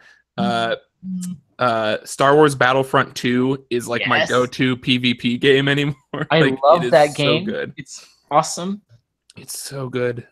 See, one thing I want to do, because I was never able to do this, is go buy like I want to go full out for it, but I highly doubt I will, is buy an original Xbox and an original copy of Halo, and then just invite a few friends over and just have like a night playing Halo LAN parties. Yeah. Because I never got to do like LAN parties or a lot of multiplayer because I never had Xbox Live. Right. And Halo is my literal favorite game franchise. So I need to do that at some point. Dude, like to this day, I still play through because Halo 3 is like my favorite era in terms of gameplay and stuff. I loved the dual wielding and all the like bubble shields and stuff, and that was the one. It was my first. Halo Reach was my first, and cliche, you never heard it the first time. It's so good. That was like, because it's weird because now like I play through like if I have a party or something, or if I have friends over, Halo ODST is my go-to because it has all the Halo 3 maps plus all the like unlockable maps already on it. And so like Halo ODST at like in terms of the actual campaign is probably my least favorite Halo game. I love that one. Was the most different, and I really enjoyed it for that, because it wasn't just you're a super soldier fighting to save this planet, right? because it's much more like a mystery and it has sort of like a semi-open world aspect to it, and it's really cool. Yeah, you know what? And the soundtrack is great. The soundtrack is amazing on that one. The thing that always put me off of that one, because I love all of the like, oh, you find the hidden like the item you're looking for, and then you go into the like flashback playthrough thing, and I love those levels. But when you're in the overworld, it had literally like the one thing that I just could not stand about it was it had that lighting that was just like, it was just dark enough to where you need to use your night vision, but like just light enough to where the night vision was blinding in spots, and it just felt like it was just hard to look at in that in those parts. But it's not as hard to look at as Halo Reach, because that one had like horrible motion blur. That I never noticed it when it was like my first time playing, but it's like now that I've like played through like all the Halo games, that's noticeable as hell. Yeah, it's not like every one though. I spent like hours upon hours in Halo Reach Forge mode just making maps and playing them with people. It's so fun. That's what I did with Halo 3. Like that Halo 3 was the first one I had Xbox Live for, and I would just play hours and hours and hours of Halo 3 on Xbox. Yeah. Like my dream night would just be to invite some friends over and just play Halo Reach and like all the Halo games. It's so fun, especially like once you get into like custom roles where it's just like, all right, now everyone has 0 shields and everyone's invisible and starts out with a shotgun, and just like, so, like one of my favorite things to do for Halo 4 was do like the flood mode, but make the flood super slow but invincible. And just make it last man standing. Oh, that's great. Was actually like my favorite thing about ODST was the firefight. Firefight. Firefight is amazing. Halo 5 kind of brought it back, a year after it came out. I don't have the X-Bone. Yeah. And so I haven't. That's the only. Halo 5 is not worth it. Maybe Halo Infinite will be. But Halo 5 was a disappointment. The appeal of an Xbox One for me is the Master Chief Collection at this point, because I'm tired of having to like swap out all my discs for Halo and stuff and try to keep those in working condition. Yeah, that makes sense. Halo also is one of my favorite lores, because if you look past the games, there's like some fucked up shit in that world. Like all the Spartans are or at least all up until like Halo 4 are kidnapped children. Yeah. Oh, did you listen to the podcast they did? Hunt the Truth? Yeah, I loved that.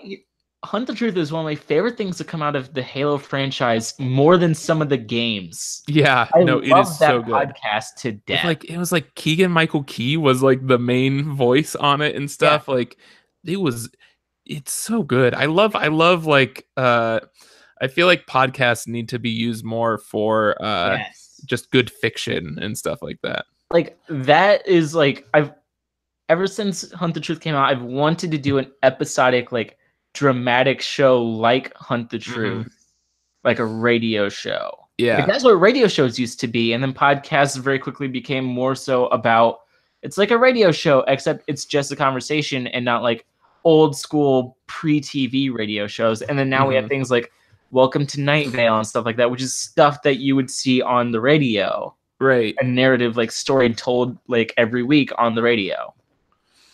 So it's like I've always wanted to do that, especially because I love it when shows take like a narrative. Like one of my favorite podcasts is Up and Vanished. Right. Which is it's a perfect mix of like it's a crime podcast, but also it has a very clear narrative. That's so well done and well edited. I just can't help but like it. Also, I've been informed by the comments that there are 31 animated Scooby-Doo movies and 5 live-action ones. Hold on. Apparently, there are 31. I haven't fact-checked this, but Troy just says it's accurate, so...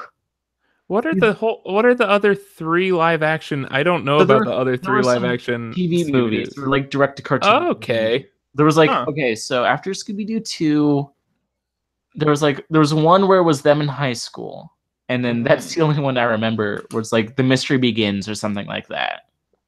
which is actually a good name for a Scooby-Doo movie, considering it's all about Monsters Inc. Not Monsters Inc. Mystery Inc. is their name. Like, that's their brand, is Mystery Inc. Which I still hold Mystery Inc. was an amazing show. That show was great. Outside of, like, I do agree with a few complaints that I've seen with the shows. The main complaint is how Velma just because the fact that they put her in a relationship with Shaggy, they opted, instead of making it like a good relationship, they made Velma seem more like a naggy, stereotypical girlfriend than who's like, I don't want to hang out with Scooby anymore because you don't hang out with me enough and stuff like that.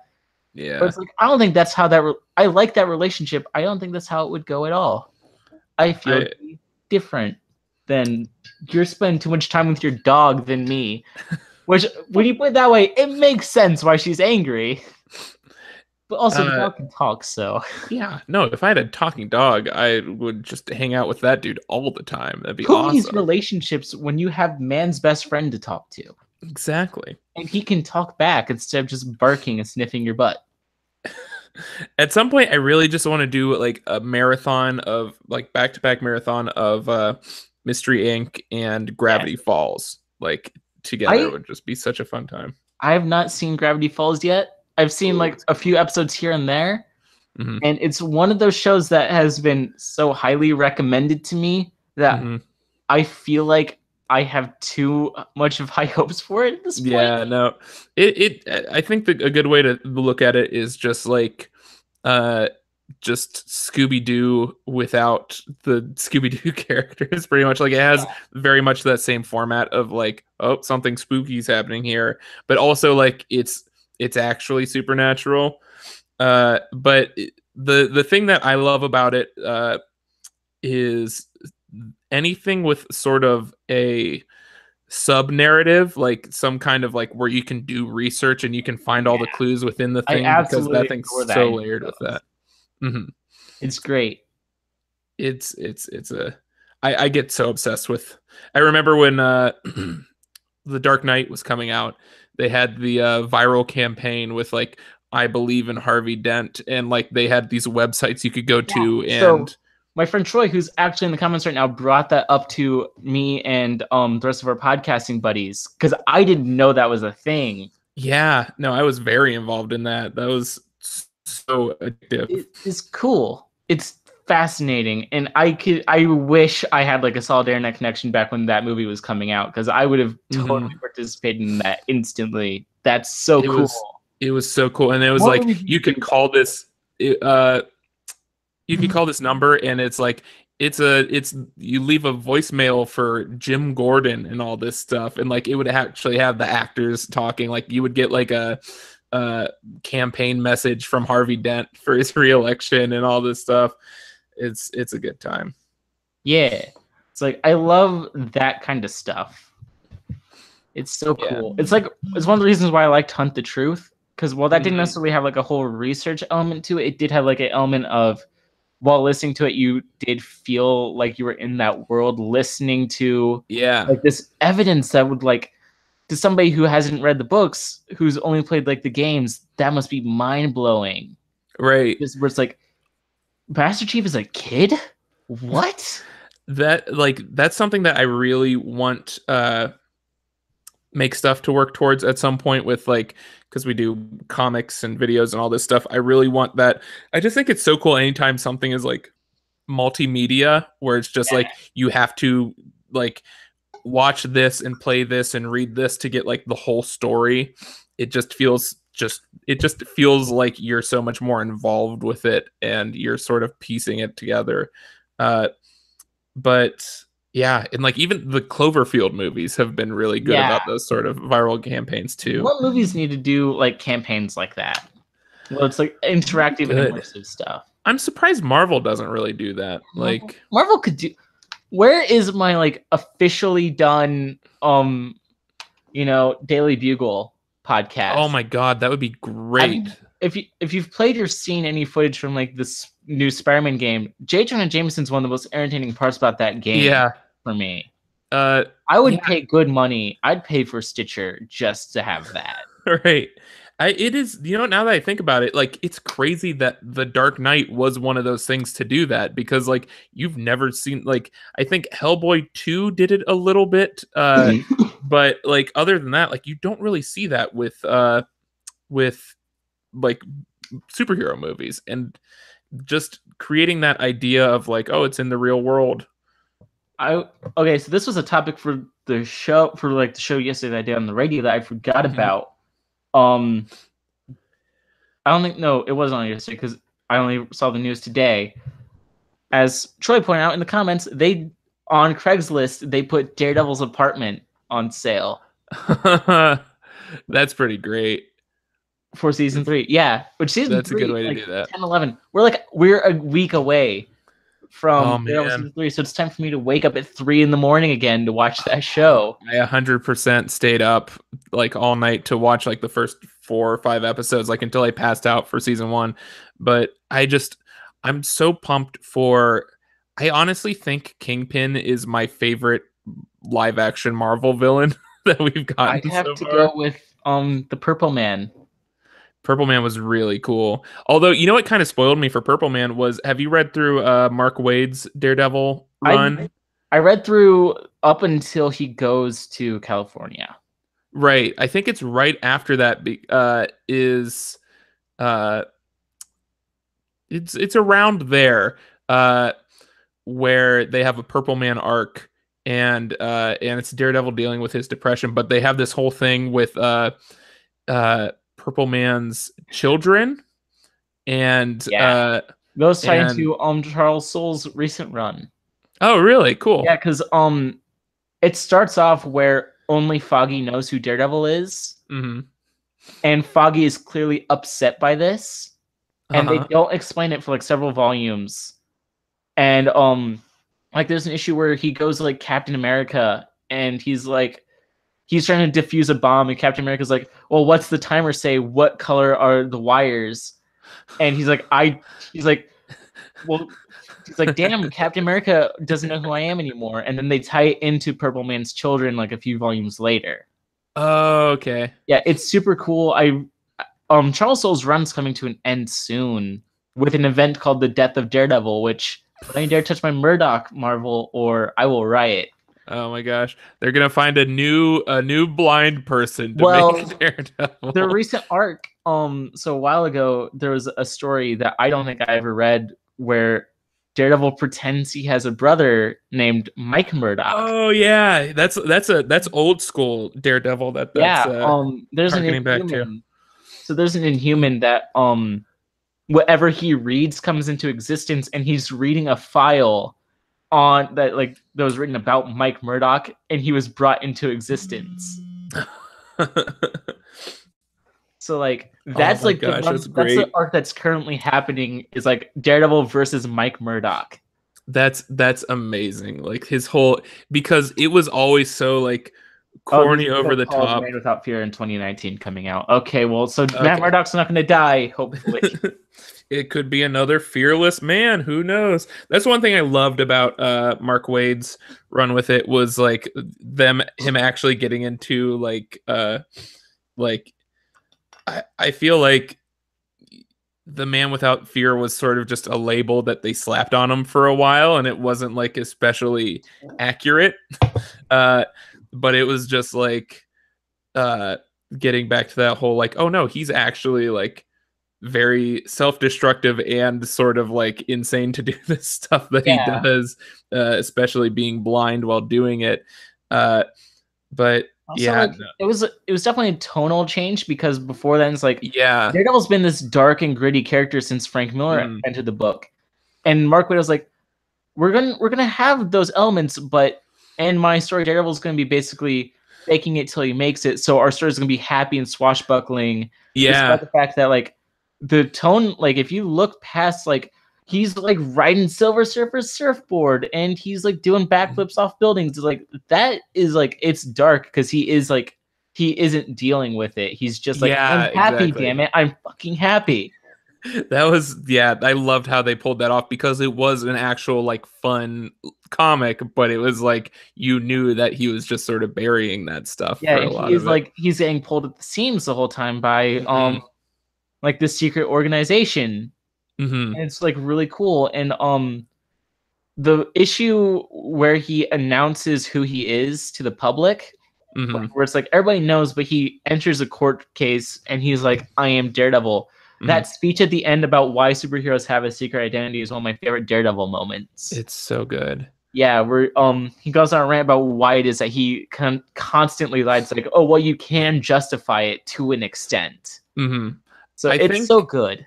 I think that his run on Daredevil is my favorite, like just straight up superhero style comic. Like because I noticed Yeah. with a lot Oh, easily. of comics, yeah, because like with Matt Fraction's Hawkeye, it's like it doesn't feel like a normal superhero comic. It Yeah, feels like same a with Jeff 70s Lemire's Moon action. Knight. Yeah, exactly. That one, Uh, that's a book that I use because I start people off on like indie books because there's not as much continuity, or not necessarily indie books, but like indie-esque, so like Vertigo stuff, and then I'll use Moon right. Knight to cross that bridge because that's like the perfect mix of this is fucking weird and out of continuity, and also it's clearly superhero. Right. Yeah. Yeah, definitely. And that's the thing. And like I feel like Daredevil feels like a classic like 70s Yeah, era. Like it feels watch like a Love Ring really good Adventure. Spider-Man like comic or something where it's just like it's just fun and like Yeah, I have such a blast reading that book. I think one of my favorite moments was like when whoever that Ninja Daredevil guy who also has Daredevil's powers shows up. And Mm, first off, nobody ever seems to understand how rain affects Daredevil, it seems, because on one issue, like, right. the rain noise is everywhere. I could basically Yeah. see perfectly, like in that terrible movie. But then Right. a few issues later, literally a few issues later, he's Mhm. like, I need to lose this guy who also has radar sense. Let me turn on the sprinklers because rain affects my radar sense. Wait, Mark Wade, can we get a definitive answer here? What is happening? Works when he And like, wants it to work, dang it. yeah.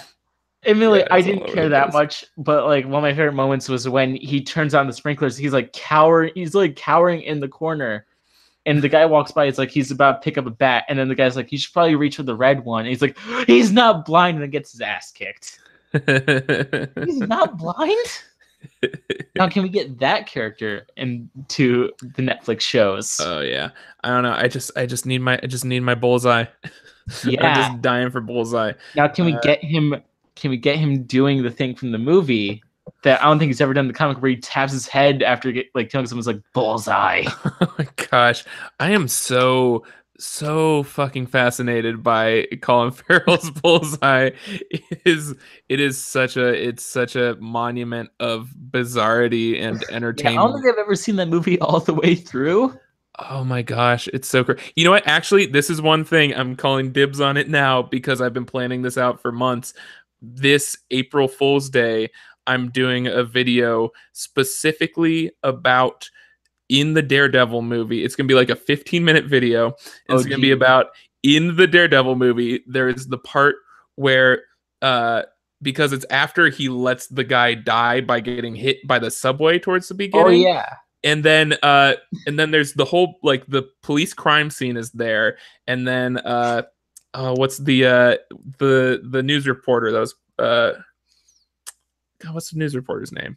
The journalist guy is there, and he's like, you know, this was Daredevil, and the cop's like, oh, this wasn't Daredevil, and then yeah, he throws the cigarette on the ground, and then the D's That's light up, damn sense. and like, just I want to do a full video examining like, okay, so he would have had to have this blind man would have had to have put down 2Ds in gasoline. Found some gasoline, by the way. I don't think he just So carried yeah, that he either around. carries gasoline on him or he had to go get gasoline in costume, then come back, assuming no one is there at this And then it's a double subway up the station. crime scene and hope somebody would notice. And also somehow the police didn't notice, but this random reporter guy did. Which there's police walking through there. They would have tracked the gasoline everywhere.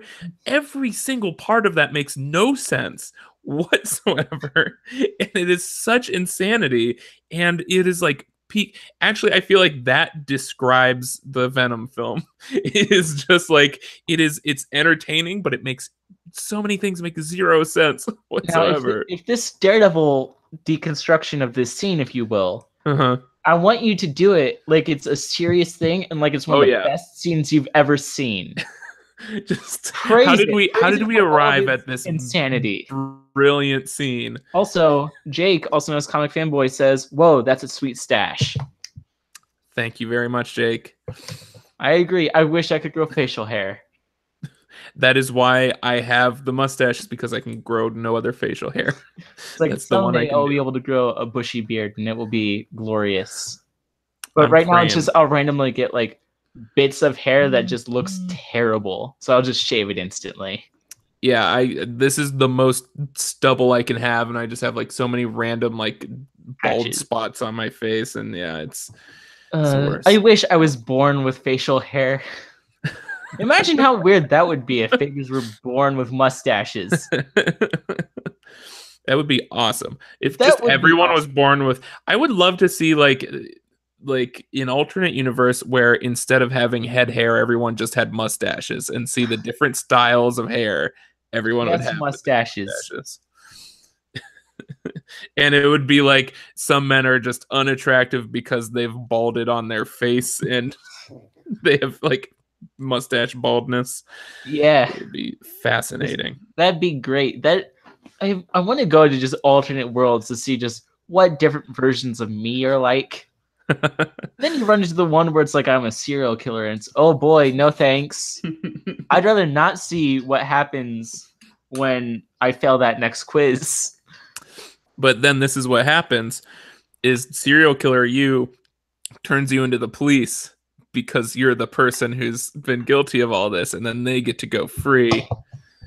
And now you're stuck in an alternate universe with If this evil ever you. takes off, I'm gonna have to write a book where I just like each book is me having a different adventure with a different version of myself. I always wanted to, if I ever write like an autobiography, it's going to be a fictionalized autobiography of all the like the fictional adventures I've been on in my life. Yeah, like that's what I would do. It's like, remember that time I invented the light bulb? You know what? My favorite one. Have you heard of Confessions of a Dangerous Mind? No. It's this autobiography that there's there's like the Newlywed Game and the Gong Show, were these two like 70s era game shows, and the host of those, the creator of those, wrote this autobiography where he claimed that he was a CIA assassin and that he would take people that would win trips on the show. He would use those as a cover to go to different countries and murder people for the CIA. What's the name of this book? It's called Confessions of a Dangerous Mind. And they actually turned it into a movie that was written by the guy who wrote like Being John Malkovich and Eternal Sunshine of the Spotless Mind. And but it's so fascinating because literally, like, if he was actually this, like if he was actually a CIA assassin, the CIA would not confirm it. So he just has this benefit of the doubt eternally. Like, maybe it's genuine. Yeah, it's like literally, it's so absurd, but it's literally possible. And so it's like one of my favorite autobiographies ever. Amazing. It's so great. Just to write one of those, that'd be great. It's just like being like, oh yeah, no, I was a Russian plant the whole time. Do that thing. Who was it? Mark Twain made it so that he died in 1911, and he made it like in his will so that his autobiography would not come out until 100 years after his death, so that he could talk about whatever he wanted to talk about and like actually be honest in it. Yeah. And so that came out like 7 years ago or whatever. It's like this big 2-volume thing. Oh, that's cool. But yeah, I would love to just fill my autobiography with so many lies so that no one knew what was true. And just at some point, I just rip off like the plot to some story. Let's just pull out like the Nightwing plot from Nightwing Rebirth. Let's go. How great would it be if it was like, oh my gosh, if it was like totally believable, but then it turns out you literally just like copy and pasted someone else's autobiography. Where it's just like, it's like for years people think like, oh yeah, this is this makes sense, this was his life, and then someone finds like, oh no, there's this dude that wrote this autobiography 20 years ago that's the exact same story. I just steal Mark Twain's autobiography. He spent a lot of time on a riverboat. I die. So that way everybody's forgotten about Mark Twain at this point. I like the scenario in which one of us, our legacy outlives Mark Twain. Yes. 100 years from now, Mark Twain will be nothing and I shall survive. Yes. I shall surpass Mark Twain with my comic book knowledge in shitty YouTube videos. Let's go. To be fair, like 100 years from now, it's much more likely that the internet will be the only thing left. Oh yeah, everybody has done the thing where they move into computers. YouTube is a place like Starbucks. YouTube is Starbucks. Gosh. That would be great. You know what? Like the idea of like a hive mind consciousness is terrifying and stuff. But if it was just straight like Wreck-It Ralph 2 style of just walking around to different internet places, I'd be all over that. Give me that Ready Player One life, and I will sign up immediately. I just don't want people reading my mind. That's true. That could go. You don't want to know what I'm thinking half the time because it's 99% dick jokes. That's thinking what about sex. So that's one of the things that scared me so much about. Did you read Brian K. Vaughan's Private Eye? No. It's a comic he put out online for, I think it was like a pay what you want comic. And he and like the whole concept of it is like it's 50 years into the future or whatever. And at some point the cloud, the quote unquote cloud, exploded and everyone's private information became public. So everyone's like search histories and photos and texts and everything, like web history, all became public and everyone's lives were destroyed as a result of it. And so now it's like this future world where there's no internet and like libraries are a big thing again. And like they've sort of made real life like it's the internet where it's acceptable to go out in like a mask and be totally anonymous. And it's super fascinating. That sounds like both like a world I would want to live in and both one where I wouldn't. Yeah, no, it's super I just weird. cosplay 24/7 and libraries are still a thing, but no internet. Two of those things sound great, but the internet is like, it's not worth it to lose the internet. The internet's so like, I feel like it'll be the death of everyone, but it's also so convenient. Yeah. It's like it's kind of just make the a living worst talking thing about comic books. Exactly. Just filming yourself on your phone talking about comic books, and you just make a living off of that.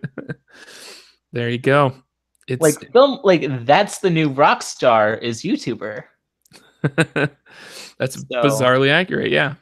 Yeah, to the point where literally my mass media class is, largely YouTube and stuff like that.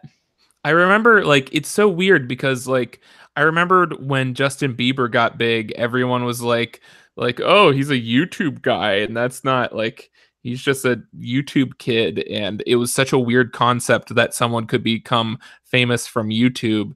And I just watched, was it Casey Neistat did this documentary on Shawn Mendes. Yeah. And it was just like, it was the exact same thing. He just started posting YouTube videos and now he's playing to stadiums. And it's just like, it went from like this weird niche thing of like, oh, that's weird that he became a star that way, to like, no, that's now how you do it. That's like, what Bo Burnham did. Yeah, exactly. His whole thing was literally like, let's just make edgy songs on YouTube. And then now he's like one of the deepest comedians I've seen.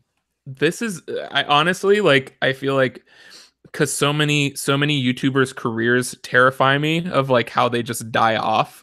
And I feel like Bo Burnham is like the peak, like, post YouTube career where he just came out with like a really good movie. Yeah. And and he's like a respected director now and Markiplier is comedian. branching off of just like Let's Play stuff. Like he has like the tour that he does, and he does like a bunch of other stuff. Like he did like a short film that is based off like different versions of himself, admittedly, but that was actually like really well shot and really well done. And I think, if I remember correctly, like last year Ben Affleck signed on with the same agency that represents like Ben Affleck. Oh wow, that's crazy. So like it's fascinating to see where it's like very quickly YouTubers have gained, and like just internet people in general have gained like the respect of like actual corporations that like 10 years ago were like, YouTube's never going to take off. You're not a real celebrity. Yeah. It's like, well, now like I could make a video of me just saying knock knock who's there, dick butt, and reach like more people in 10 minutes than you can with your album. So yeah. I mean, that's why I put out free comics. Yeah. Because like if I were to sell my, like, here, let's see. The statistics on this new comic, Specs, which everybody should go check out. It's on his Twitter. Yeah, dude. It's great. It's like a short little story that's like 4 pages long, and it's adorable, and I love it. Speaking of, this is me trying to counter all those negative, mean commenters, is just put out some nice stuff into the world. But tweet, oh my gosh. So look at this. It's gorgeous. Oh, right? I love that art. Like, I love just seeing like cool artists on Twitter. I love it. It looks so pretty. That's my new like go-to. If you ever want to, two pieces of advice for if you try to like get comics made at some point. Number one is start out with something a bit smaller, so at least you have something to show people when you're pitching them stuff. So that's why I've done this was my third like free online comic, and all of them, like my first one was 10 pages, my second one was 11 pages, and this one's 4 pages specifically so it could fit onto a tweet. But and then also the thing I've been doing recently with this comic that's coming out and specs is go to someone who's in animation instead of comics, like someone who does like concept artwork or background work or whatever, and it will take them longer to draw the comic, but it will turn out so much more gorgeous than just about any other comic. That explains why it took like from April to now. It looks gorgeous. And I love, like, that's the kind of art that like I had as my, not that specific artist, at least I don't think I had like that type of art as my phone wallpaper for a while, because it's just that type of art is so gorgeous. That's my wallpaper on my computer right now. Is I especially love like that top first panel where it is just like the name Specs, right? And the house, that was just, it's such a good image in my opinion. It's so cool. I love it. Huge props to you and the artist.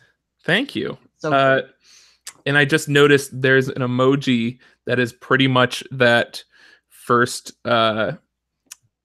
image. Like I was trying to find like what's an emoji that I could use with tweets for this, and there's literally like part of that panel is the Golden Gate Bridge because it's in San Francisco, and then right above it is that crescent moon, and there's for some reason there's an emoji with the Golden Gate Bridge in like with the night sky and a crescent moon above it. So we just accidentally have an emoji. It's pretty much a sequel to the Emoji Movie is this comic. Yay. You need to mark it as that. It's like I wrote the sequel to the Emoji Movie. It's a 4-page comic on my Twitter. And it's also significantly better than the Emoji Movie. Oh, I agree with that wholeheartedly. But so this is crazy because that's the thing about comics is a successful like a big event comic, if it hits 100,000 copies sold, that's massive. Like that will be the highest selling comic that month. It's huge.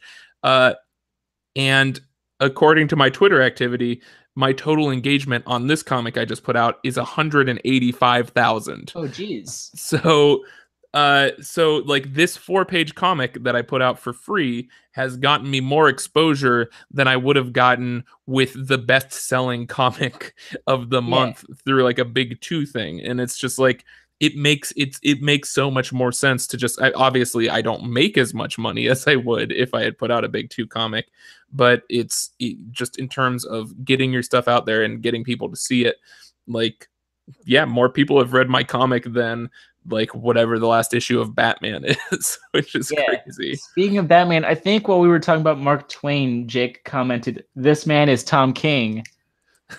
I think that's when we were talking about Mark Twain. I don't know if that's a good thing or not, based off of how me and most of my friends view like Tom King's Batman. You know what? This is what I've done to preserve my love of Tom King. Batman. I only read Vision and Mr. Miracle and just like his one-off stories, because I saw a little bit of Batman. Oh, you know what? My favorite, the one Tom King Batman I have read is Batman versus Elmer Fudd, which is comic book of the fucking year. It was while we're talking about the show host who was like, I'm a CIA agent. Oh, right. Which makes sense because Tom King is CIA. For all we know, he made that up too, just to get an awesome job. Figured it out. My favorite issues of Tom King's Batman so far have the only ones that I've been like, these are really good, is the double date with Superman I did see that one, yeah. Batman. The rest, I liked his first I Am Gotham arc. Mm-hmm. I felt the rest is kind of dumb. I felt the wholeness of that wedding issue where you promote it for like a year and a half. It's like, this is the buildup. You go on TV, it's like Batman and Catwoman will get married. Mm-hmm. And, and then comic book shops feel the need to stay open on July 4th, a holiday.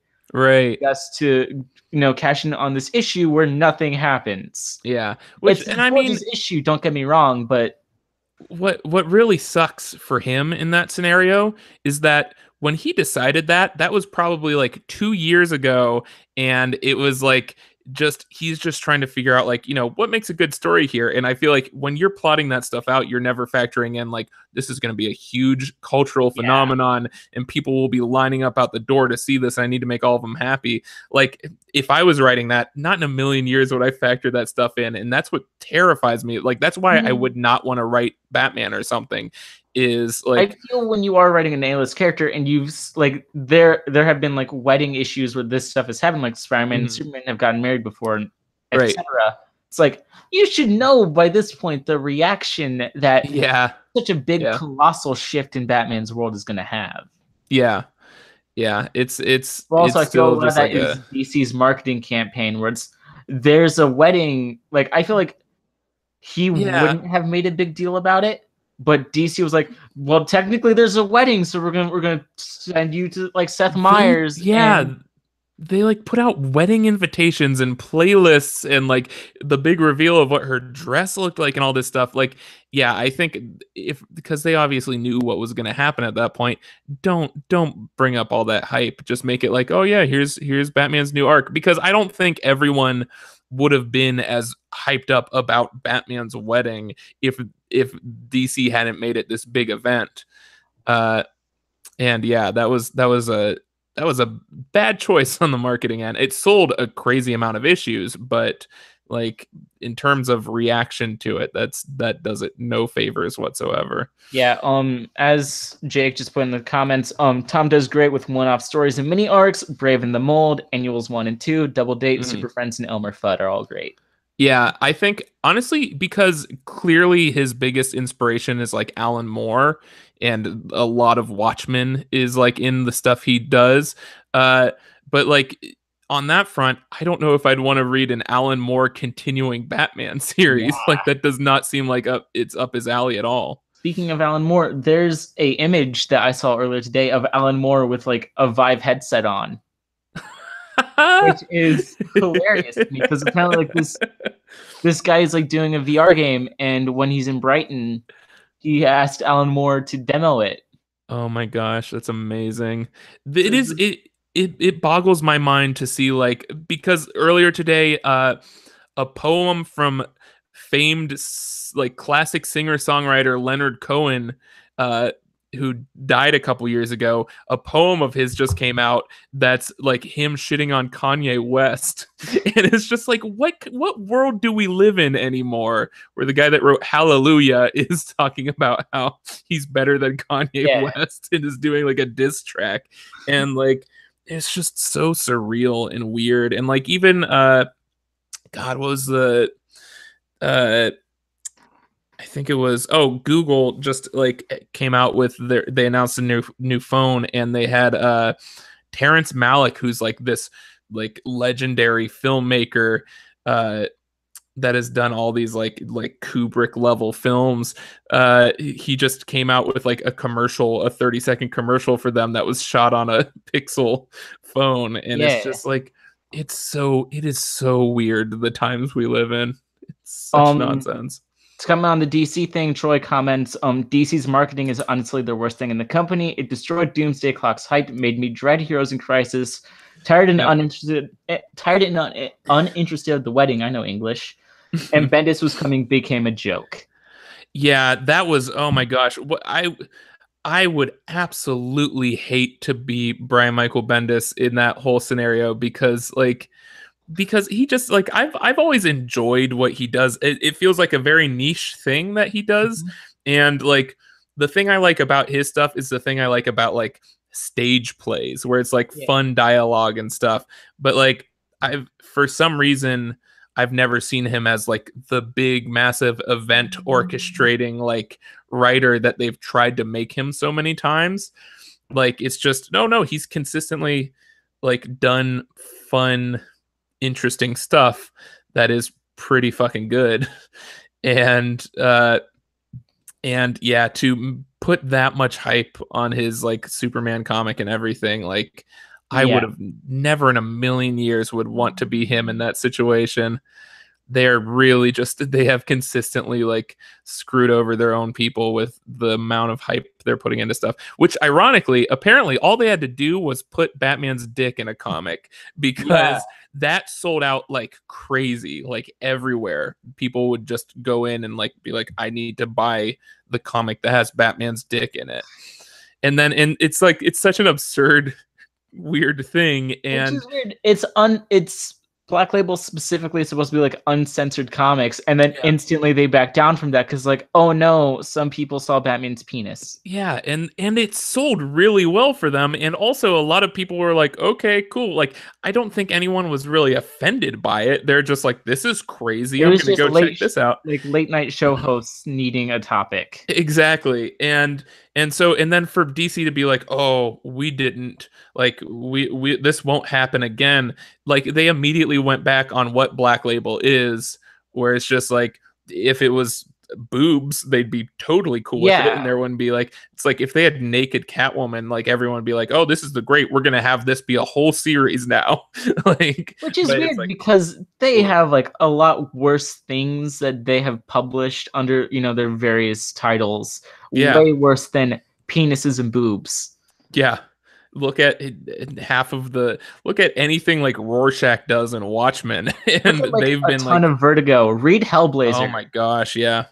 Damned was a marketing stunt to raise sales, like Colbert said in his take. Yeah, I would argue that. What was didn't Vertigo do Preacher? Yes. That's the most that comic is mostly dicks. Like, that's entirely dicks. That's absurd. I love the Bendis is coming joke, where like, I think it was Mitch Gerrits who tweeted out as soon as like that promo came out, I was like, can you warn us first? Oh like, my god. As a kid with a dirty mind, that is where my mind first went. That's Bendis hilarious. Is coming all over Superman's cape. Superman wears a white cape now, but you don't want to know why.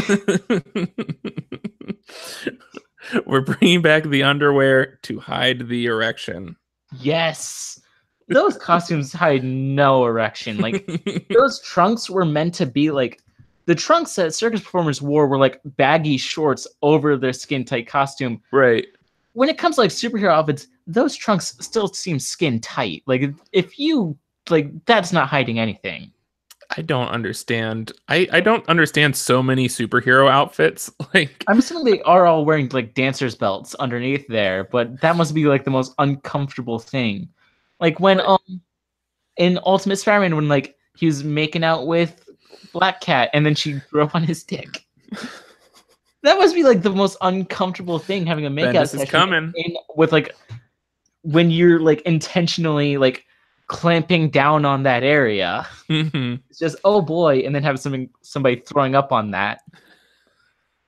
There was I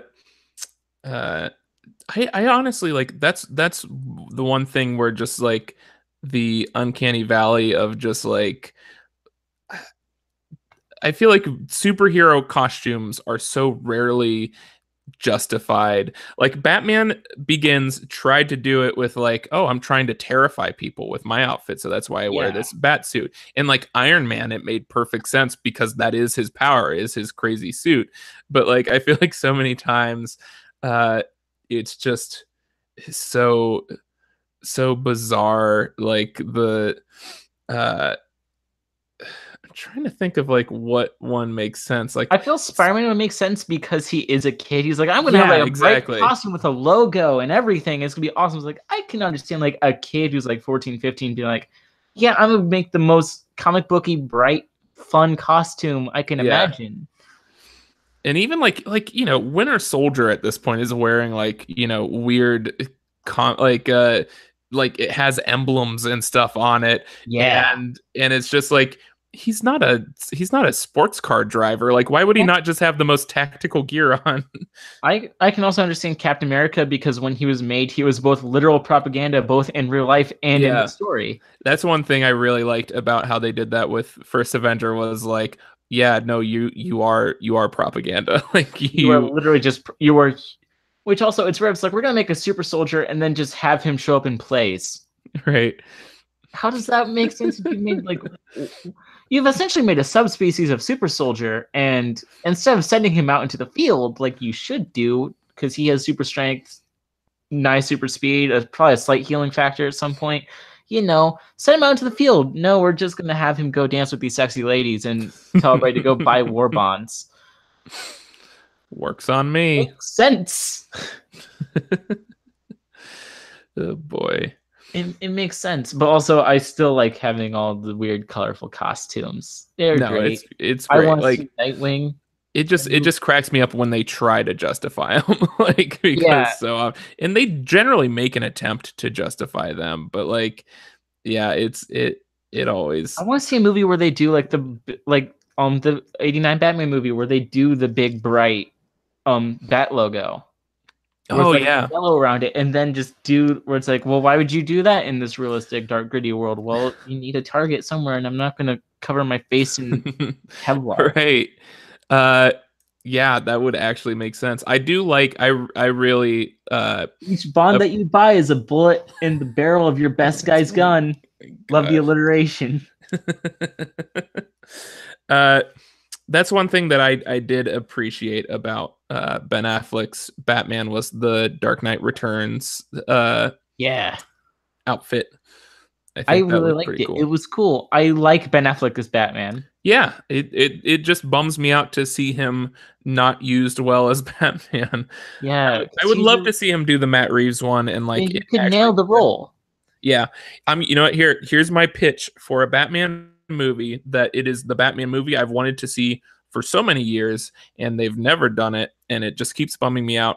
Do you know the comic book Arkham Asylum, the Grant Morrison, Serious House and Serious Earth? Yeah. I just want that. Like literally just have Batman go into Arkham Asylum, have the whole movie take place there, have him run into as many villains as possible.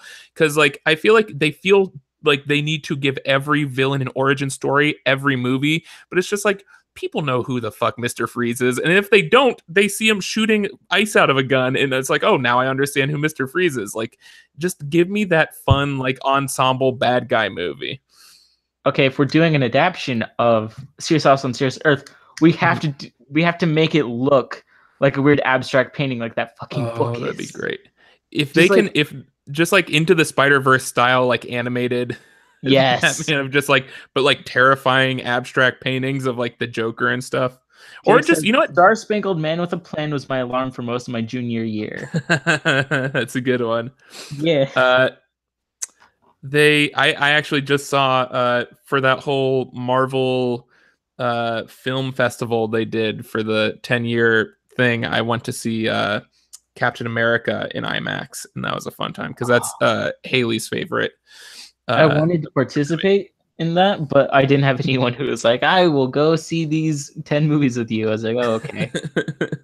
I couldn't justify. It's like I'm not gonna be able to justify watching Venom until one of my friends is like, let's see Venom. And I'm like, sure, I will pay for everything. I just need to justify it.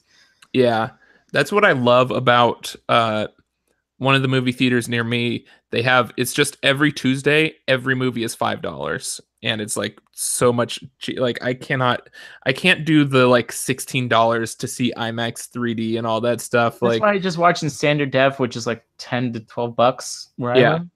Yeah. Like I specifically just wait until unless it's like Star Wars or like something like that where I really want to see the midnight premiere. I did go do the it was, God, how much was it? It's probably like 30 something dollars to do I did the Incredibles double feature for the premiere of Incredibles 2. That was a fun time because I never saw Incredibles in the theaters when it came out. Which had me very pumped for hopefully Marvel can do a Fantastic Four movie. Yes. Hopefully. The live DC action you just need their scripts to be really good from Troy. Nando V Movies did a fix for Justice League, which I think is a perfect movie, and all that it changes is the villain and a few character interactions. See, that's the one thing that like really bummed me out about Ben Affleck's Batman and how he was used. Like his use in that movie was like that's when they tried to inject more jokes and fun into the films, and like he was just like he would just crack jokes randomly. Like he just got like there's a part where like, you know, he was beat up by Superman or whatever, and then he like makes a joke about and it's just something's like broken. Like I was just I feel like you can do comedy with Batman where like do comedy based on how absurdly serious he is about stuff. Yeah, he is like a lot of dry humor. Yeah. Like Batman in the animated series and stuff. Like I love because they do that without making him just crack jokes all the time. Like he just has that dry responses to stuff, and it's always super entertaining. Funny. And it doesn't feel out of character. Is it's from the first season. It's with the weird assassin girl lady, and she like takes off the mask, and Batman's like, "You're a girl," and she's like, "You got a problem with that?" He's like, "It's all fine with me. I'm an equal opportunities crime fighter."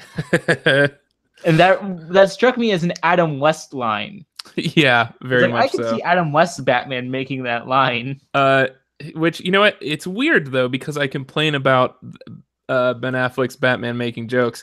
Meanwhile, I am all about Batman Returns, and there's a part where Michael Keaton's Batman drop kicks Catwoman. He's like, "Eat floor," like high fiber. And it's just like the weirdest, dumbest one-liner. But like, I don't know, those movies at least are intentionally campy or whatever. And when they try to go for the drama with the Zack Snyder style stuff, people are like, you know, it's sad that your brain is like 90% one-liners you've stolen from movies and TV shows. Well, you think that until you're in a life or death situation, and I'm the funny one. Oh man, it'll work if we're ever in a life-threatening situation. I'll have the perfect one-liner for every situation. You're just waiting to be Spider-Man now. I'm just waiting for the apocalypse to happen. That's one thing I've puns. All the zombie puns. I'm down for it. Remember when Danny DeVito ate a guy's nose? Yes. Yes, I do. Oh, what a beautiful film. I have Batman Returns right here on VHS. Yes. This is one, like, I have this. I have Blazing Saddles. I have Robin Hood Men in Tights and Batman Mask of the Phantasm on VHS, and that's about it. Beautiful. Two Batman and movies, spoofs. That's it. Batman and Brooks.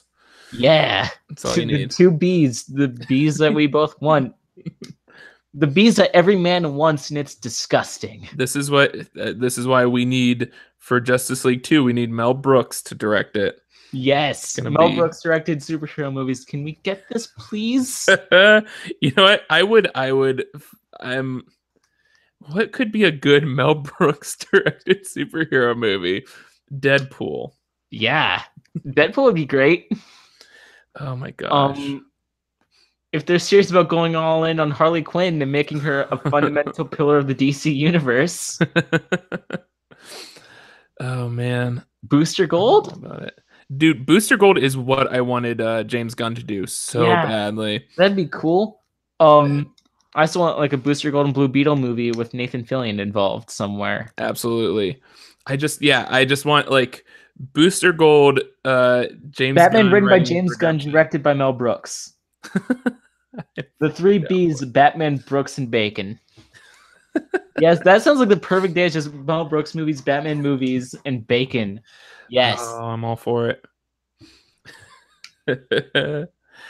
So good. We need all of these things.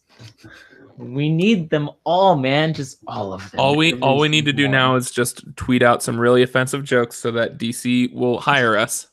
Yes. What we need to do is we need to make some good movies, get hired by Disney, get fired by Disney, and then DC will hire us. Joel McHale as Booster Gold to be pretty good. Yeah, I can see that. There's a lot of there's really honestly just anyone who could be like a jerk. So I don't know if this was accurate. I heard this on a podcast, so it's definitely accurate. Oh yeah. Like everything on this episode. Nathan Fillion as Blue Beetle, exactly. Yes. They were like they were talking about the Green Lantern movie, and at one point while they were doing the Green Lantern movie, they were going to do a Flash movie also starring Ryan Reynolds, and I want a DCEU where every character is just Ryan Reynolds. One room is just Ryan Reynolds stuffing his shirt. It's just yes. Seth Meyer for Ted, also known as Blue Beetle. Yes, that'd be cool. I would be okay with Ryan Reynolds Booster Gold. Yes, that'd be great. I just want like a DCE where literally every character is Ryan Reynolds. Everyone, like not just the main cast, like the background characters, Alfred, all the side characters, all Ryan Reynolds.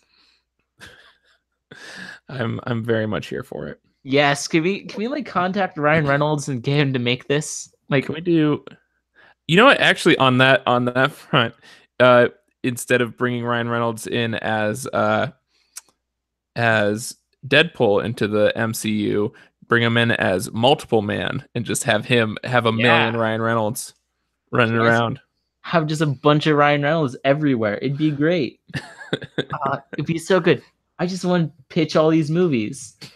I feel like that's what, when I eventually do this this podcast, which apparently is getting a new logo soon, because my friend saw the logo, was like, I'll make you a new one. Nice. That's my best female impersonation. I really hope she never hears that impersonation, because I feel she'll hate me for it. I love you. Thank you.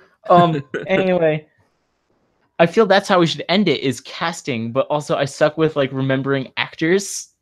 Right. So it'll just be the other guy gets to cast this movie, and I hope it's good. That'd be great. We get big enough where we get to do like audio versions where we get those actors to come in and narrate the story with us as their characters and turn it into a radio show. There you go. That's the goal. Get big enough to bring in our fan casting for these movies that never got made, to make audiobooks. Oh my gosh, I'm very down for and that. Then we do a brand deal with Audible, and we get it all circles around, and everybody wins. And then you get different actors to shoot that, but using the audio from the from the audiobook. Yes. Until it's eventually a film. It's like we get we get some guy to voice Booster Gold, and then we just get Ryan Reynolds to come in and video lip over his sync the whole lines. thing. Oh, it'd be great. It'd be amazing, and I love this already. Thankfully, this is being recorded, so it's like I don't have to write it down. I just have to skip to the end. It's pretty much copyrighted already. Superman Lives as an audio drama with Nick Cage. Oh my gosh, he would do that too. Has the script come out? Do we have like a script treatment for Superman Lives? I mean, I know there's like a lot of documentation of what was going on with that. There's a literal documentary about it, as I found out when the official account for that documentary followed me on Twitter. Kevin Smith did at least like a draft of that, correct? Yeah, Kevin Smith was set to write and direct, I think. And then Jake will send me the PDF. Oh, beautiful. Yes. The script is out there. Kevin Smith probably still has it, LOL. That is. Then there's like J.J. Abrams wrote a Superman script at one point, which was... Kevin Smith does like YouTube stuff. He has like a YouTube channel. Yeah. Oh, did you hear? He's doing for that weird DC streaming service. He's going to be doing like a on DC Talking Dead sort of show. Yeah. Which I haven't watched since Jauman left. Jason Inman was a host on that, and he left recently. Kevin Smith does YouTube stuff, so now the goal is get big enough so that way I can get Kevin Smith to come on and approve. There you go. I'm just making the list of like guests that I need to get on longer. I was just sent the script on Scriptorama, and it's long. I bet it is. Oh boy! Wow, this is long. This is way longer than like James Cameron's script. Which, by the way, they had like the sex scene that he wrote to tie it back around to that Spider-Man movie had like a line where he's describing the kissing, and he's like, "Their mouths sensually devour each other," and that's a quote. I'm like, is this written by like some fan fiction writer? I mean, James Cameron as a writer is virtually a fan fiction writer, where he's just like that's the one thing that cracked me up about Avatar was like, oh yeah, this is Pocahontas, and it is like all these. I can just track. I can tell you like where he got every plot point of this film from. Now the question is, where's our 50 Shades of Grey adaptation with Nightwing? Oh, there we go. People would go crazy for that. I would go crazy for that. I would watch it. I would like buy as many copies as possible. Superman Lives is a full script. The Cameron Spider-Man was a spec script. Just the big scenes have full dialogue. Yeah, I know. It's just that's where the podcast was starting out, because I was like, we could probably crank that in like 3 episodes. Right. So this is gonna be like, because the way I want to do it is like, it's set. Each movie that we cover is like a volume of the show. So it's like three or 4 episodes per volume. And that way I can just set them up as their own playlist. It's like, what movie are you interested in? Blah! There you go. That noise is exactly what I make whenever somebody's like, hey, I have YouTube videos to watch. Blah! Ask my friends. They know. They will tell you this. I'll tell you that's exactly me. I think I'm going to change the intro to Make Stuff Videos to just that sound effect. Throw you off guard. Yes, do it. On the more people I can make video, I will hold you to this. Do that. I will. I definitely will, and certainly not lying about it. Nope, I'm setting a reminder on my phone. I'm holding you to it. Okay. April Fool's Day video. Set a reminder on my phone and be like, hey, include the blah in your Make Stuff video. That can be the after. I always have the after the credits like throwaway joke at the end of every video that I can throw a bunch of blahs in there. I used to hold one of my favorite moments from your video was the Saga video where you were trying to find out a way to describe a blowjob that wouldn't get you demonetized.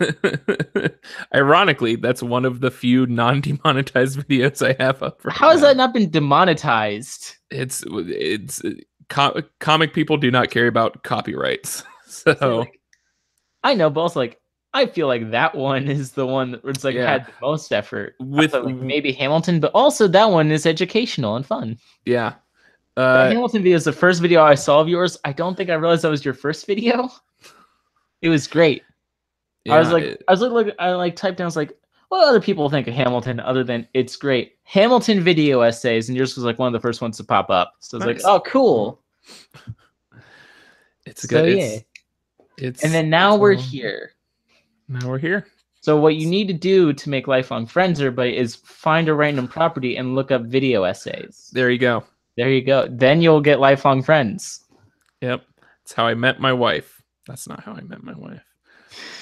That's how you met everybody. Is this how you met your mother, though? Wait. That's gonna be my autobiography, is just saying how I met everyone through YouTube search terms. It's like, I met my wife through YouTube search terms. Wait, you were married before YouTube? Shh. Don't question it. I did not know another human being until 2006. When YouTube officially dropped as a dating service. God. Where people would talk about elephants, apparently. Yeah. It's like that's one that isn't like the first elephant video. That elephant was my first friend because of that. I only made it through YouTube. I didn't have friends before that. That show named Friends, it didn't exist. I thought that elephant was another human because I had never met any other humans before. See, the show Friends is a lie because that concept didn't exist until YouTube. No, it's not possible. It just didn't exist, and now it exists. We've really, thanks to YouTube. We've really taken the red pill on this podcast. We've cracked it wide open. This is easily the longest podcast episode I've done because it's like over 2 hours now. It's at least 2.5 hours long according to my phone. Yeesh. Oh yeah, it is. Jesus. Oh my gosh.